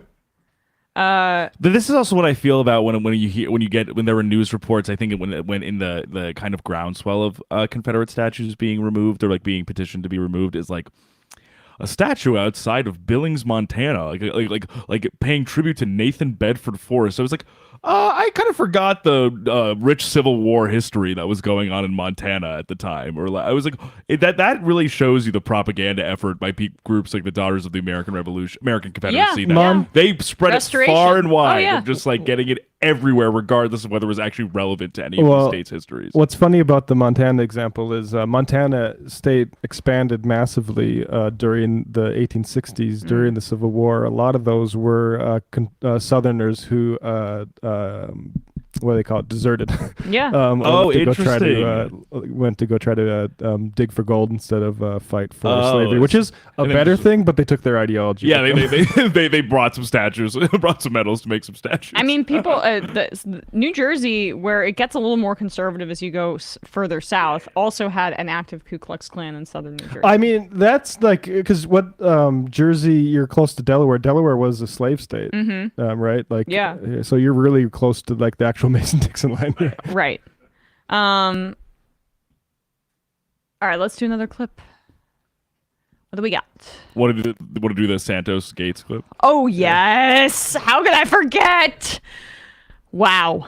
Okay. Is this number 3? Okay. Matt Gaetz is the guest host on Steve Bannon's Because Bannon was in show. court. And also avoiding court. I can't keep track. So you're a congressperson, but also a fill-in host. Yeah. Filling in for War Room because Bannon had to go to court for the wall building scheme case, and he's apparently been intentionally avoiding his legal team because he wants to drag the trial out as much as possible. All right. Well, Matt Gaetz also under investigation, is my understanding. So that might be a prerequisite for this hosting gig. He got a big guest, the one and only George Santos, or the talented Mr. Santos. Yeah, he's also known as Anthony DeVoldaire. Anthony DeVoldaire, right? Using his mother's maiden name. Who knows what his actual name is at this point? Had Santos on, asked him the direct question that should be, I think, at the forefront of the headlines. Although the Jew-ish stuff is funny, I get it. But where did the money come from? His personal finances. It remains a mystery. Santos's answer here is unbelievable. Or a non-answer. Going forward, one of the principal critiques I've heard is that a lot of money was donated to your campaign by you, $700,000, I believe. Where did it come from? Well, I'll tell you where it didn't come from. It didn't come from China, Ukraine, or Burisma. How about that? Well, yeah, that is an answer. I mean, I also put money Go into back. He goes, well, that is an answer. I'm really sorry. I'm completely obsessed with this guy. Yeah, I mean, he fascinates me to no end. I don't understand. He's not even good enough to lie, to affirmatively lie. Yeah, he can't. He's under multiple investigations right now about this directly. He can't say anything that's going to implicate him, so he has to just kind of go to remember Hunter Biden, Burisma? This is intro to improv. He can't even yes and. He literally says no. Yeah. It's not this kind of money. Mm-hmm. All right, let's start from the beginning. Going forward, one of the principal critiques I've heard is that a lot of money was donated to your campaign by you, $700,000, I believe. Where did it come from? Well, I'll tell you where it didn't come from. It didn't come from China, Ukraine, or Burisma. How about that? Well, yeah, that is an answer. I mean, I also put money into my campaign when I ran. I had to sell some of the property that I had acquired in my life in order to fund something that I really believed in. And, when I was raising money for different charities, I always tried to put my own money in first. And so, when you where do you get the money that money to your campaign, is there anything else you can say about the work you did that was the origin of those resources? Look, I've worked my entire life. I've lived an honest life. I've never been accused, sued of anything bad doing. So it's the equity of my hard working self, and I've invested inside of me. Like I said, it didn't come from Burisma. It didn't come from Ukraine, Russia, China. This is investing speak. Investing what? Like, where'd you get the money to invest? Well, that's the point. There was no money then, and then the next year there was a ton of money, and then funneled into his campaign under the guise of DeVolder, whatever securities, which was just in his mother's name, right? He says the investment inside of me. I mean, all of us need to have the mindset so that we can invest in ourselves. We all need to believe in the investments inside of ourselves. I mean, he did manifest this congressional seat. I've never been accused of any bad doings. My man, you were literally being investigated by every single possible body that could investigate you. In a statement on Monday, the CLC alleged that Santos and his 2022 campaign committee, DeVolder Santos for Congress, violated federal campaign finance laws by engaging in a straw donor scheme to knowingly and willfully conceal the true source of the $705,000 that Santos purported to loan to his campaign. The group also said Santos deliberately reported false disbursement figures on FEC disclosure reports, among many other reporting violations, and illegally used campaign funds to pay for personal expenses, including rent on a house that Santos lived in during the campaign. I mean, his answer, even if it was true, should be disqualifying. The idea that you had a lump sum of cash based off of what you earned passively through the investing, and that is why you were able to buy your seat. Like, that's ludicrous. But I mean, we're in a country that applauds that and thinks that passive income is some sort of like thing to be encouraged. But like, I mean, we're kind of revolting values as a country. Yeah, I mean, again, like, there's just so much here. He loaned $75,000 to his campaign, but at the same time in his disclosures, he was claiming that he was making no money. He reported a massive increase in wealth within 1 year, which is what I alluded to, via DeVolder Organization LLC, again, in his mother's maiden name. He, after that, then donated more money to his campaign, which was the 705,000 figure that I mentioned there. I could go through this, but it almost would get a bit redundant because the layering of lies about where this money is coming from seems to be endless. And he's also claiming that he made money at that what was it? That group that ended up being a Ponzi scheme. So there's so much there, and that's why he can't give an answer at all. He's also bumbled through that. Yeah, he's also heavily involved in a relationship with this family that owns a restaurant in Queens that he had a $44,000 campaign payment to. That the cousin of the owner, who also donated to his campaign, is like a convicted human trafficker. Great. So I'm sure he's just doing it to get close to the real human traffickers. He's an undercover Pizzagate agent. Yeah. And what's awesome? He does sound like a CIA asset gone wrong to a degree. Santos? Yeah, a little bit. Yeah. And what's awesome about that too is that the cousin who owns the restaurant is the chair of these small businesses for Santos committee or whatever organization that might be, where he would spend $199.99 every time he'd go because to avoid having to cover for those receipts. Right? Yeah. Yeah. What is that with like small petty corruption with New York City like restaurants and things like that? Isn't there something sketchy with Eric Adams in that downtown restaurant that's filled with mobsters too? That's like his he spot. never pays. Yeah. Which I also imagine that's probably part of it too, right? Which is also is he sticking to his vegetarian diet? Yeah. Is he going vegan? Yeah, sure. Yeah, sure. He just goes in there and gets like $100 steak, never pays for it. Matt writes in. Sorry, that was confusing. I was not calling to you. Do you think George Santos is just a test project by big GOP donors to see what they can get away with? Oh. Hit my funny bone. No, I think he's just a typical Republican that's just a little bit more flagrant about it. Tater Tot says, Santos reminds me of Casey Anthony, a habitual liar who doesn't have any plans if people call them out. Lying until things work out or have someone bail them out. Casey Anthony, the accused murderer? I think this sort of line is endemic to politics. Anthony Summers has a good biography of Nixon. Nixon was an insane fabulist about his background. So is Biden. Yeah, exactly. Yeah. And I don't think it's the most important thing. I think the coalition that they lied their way into power on behalf of is really the more important thing than whether they lie. And what's funny too, just from a pure nuts and bolts standpoint, is like the reason why Kevin McCarthy is defending this guy is because he needs him. Yeah. Like as soon as all of these disclosures came out about Santos immediately publicly put his support towards McCarthy, and then now he's defending putting McCarthy on lower committee assignments while obviously not calling for him to resign, despite his other freshman New York members calling for it. Nancy Mace calling for it. Every New York Republican calling for it. Yeah. McCarthy does not want there to be a 4-seat margin for him to pass legislation. Right. So. I know, and they all are I'm sure joking about it behind the scenes, and I don't think he gets a seat at the lunch table, but yeah, it's between the 101 and the 5, Santos is the Andrew Taint of the U.S. corporate mafia. I don't get it.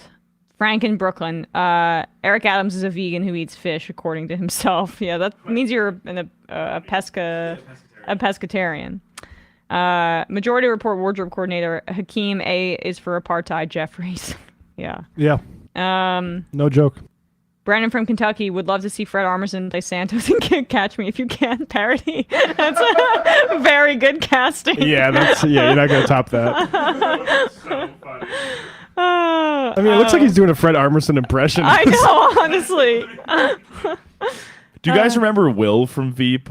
The tall aide to Roger Furlong. Right. He kind of looks like him too, with the glasses. I could see that. He definitely has just a distinctly unsettling look. All right, let's take one more call here. Calling from a 526 area code. Might be an international number. Who's this? Where you calling from? 526. Going once. Going twice. Goodbye. Bye. Okay. Calling from a 206 area code. 206. 206. Hi, this is Matt. Hi, Matt. From Seattle. Matt from Seattle. Thanks for taking my. Yeah, what's on your mind? Yeah. So it's really not that important. You guys are doing a great job. Love the show. But I was curious if you guys had looked into what's going on with tabletop role playing with the open gaming license.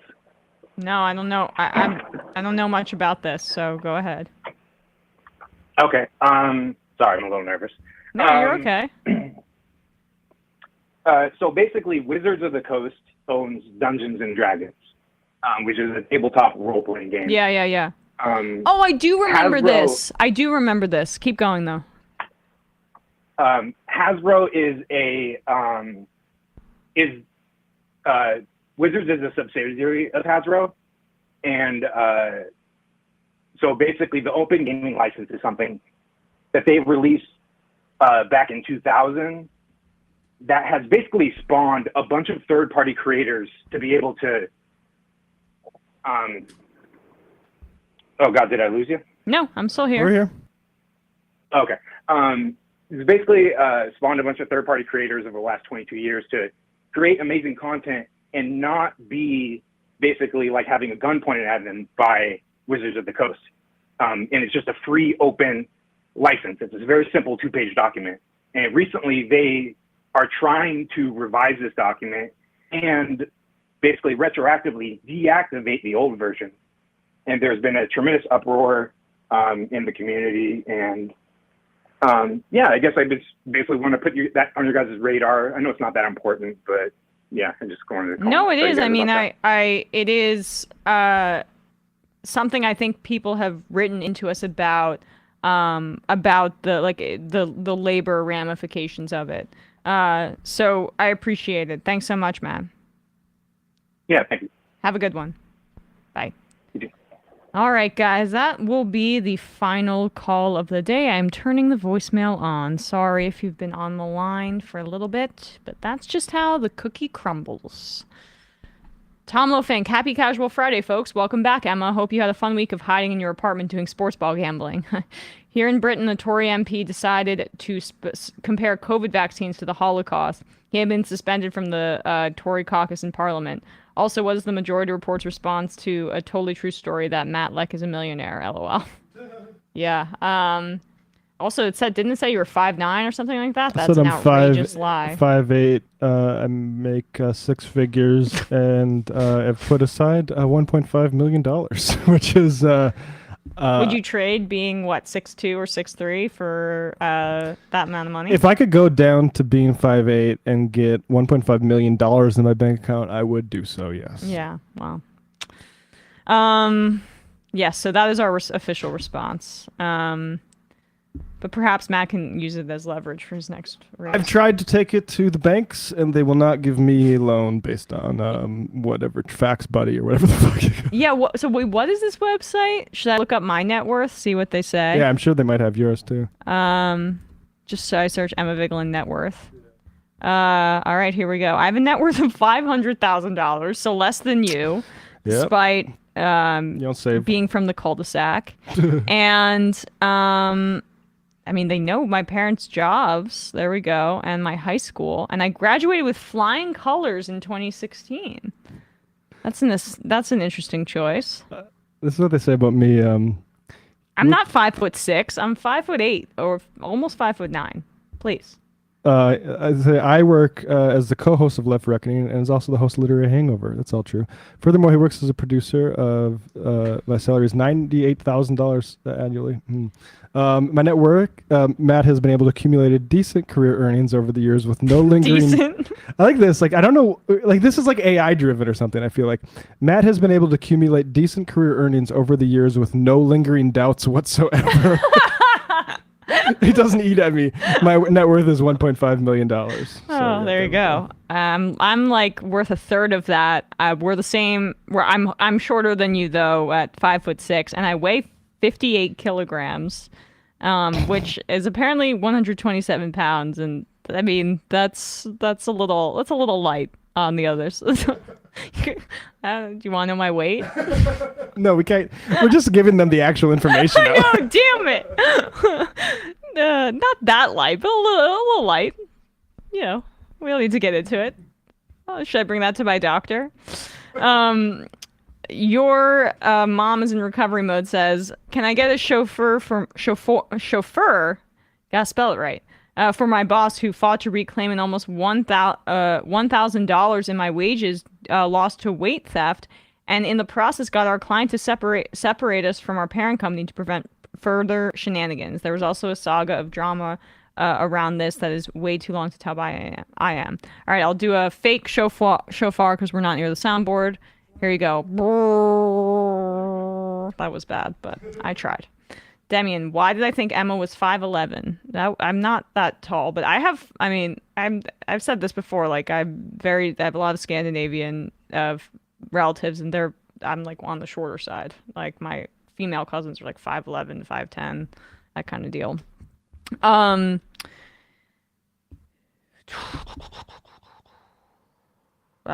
Dave from Ireland. This is Jeffrey's clapping back, just like Nancy. Yikes.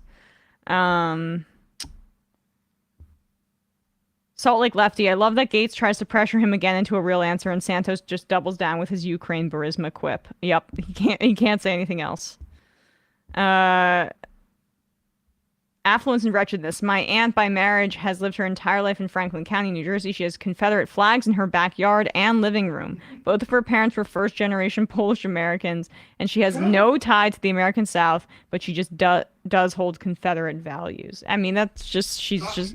I'm sorry to tell you this, affluence and wretchedness, but your aunt's a racist. That's racism. That's what that is.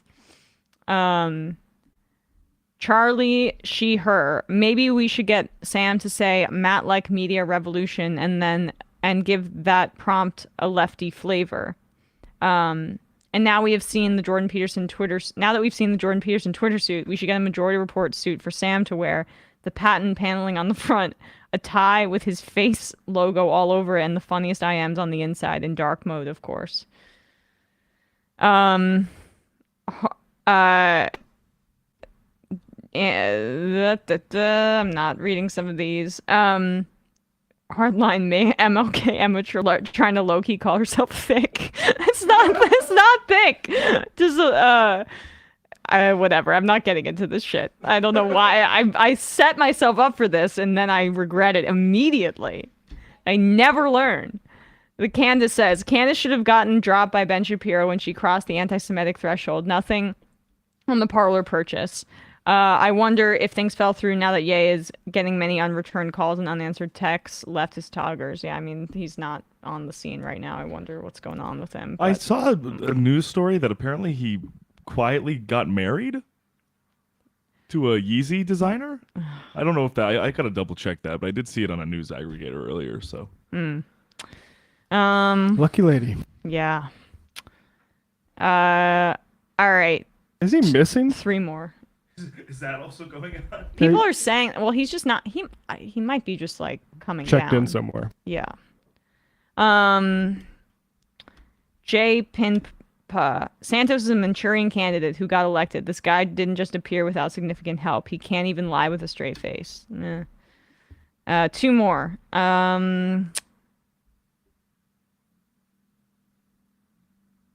10 for the big guy. So your response to the accusations towards the World Economic Forum is that it's not happening. But if it is happening, then it's good that it's happening.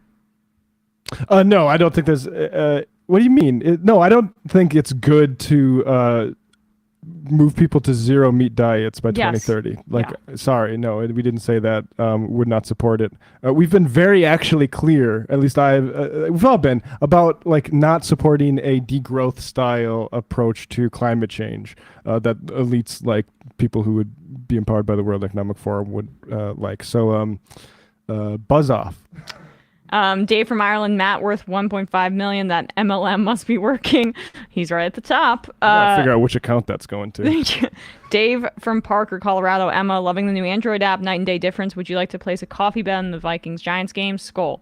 I mean, I don't know you, so no coffee bet, but it's getting too close to the actual game for me to start making predictions because I get superstitious about it. I'm very invested, and that's the end of it. And the final item of the week. Congressional baseball fans. Sorry, Harry, but things could always be worse. King William I, William the Conqueror, had two sons, the Princes William and Henry, and they had a bitter rivalry. After their father died in 1087, the oldest son, William II, succeeded him to the throne. He was king for about 12 years before dying accidentally in 1100 while out hunting in the forest with his brother. William got an arrow through the chest, and his younger brother Henry got the crown. The only good thing Dick Cheney ever did was bringing back the esteemed tradition of ruling class hunting accidents. All right, guys. Appreciate it. Good week. We will be back on Monday with our MLK special episode, but it will be pre-taped, back live on Tuesday, where Bradley and I will also be doing, we'd forgotten that we had Monday off. ESPN will be on Tuesday. So there's that. All right. See you guys next week. It might take all the strength I got to get to where I want, but I know somehow I'm gonna get there. I wasn't looking when I just got caught between the truth and the lie bar. But finding out won't make me feel any better. Yeah, I know the clock is ticking, but the meds are gonna kick in, and my pilot light shining bright.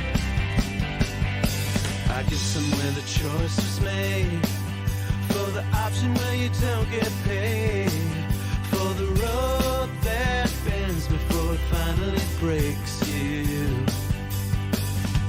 I guess somehow I lost my drive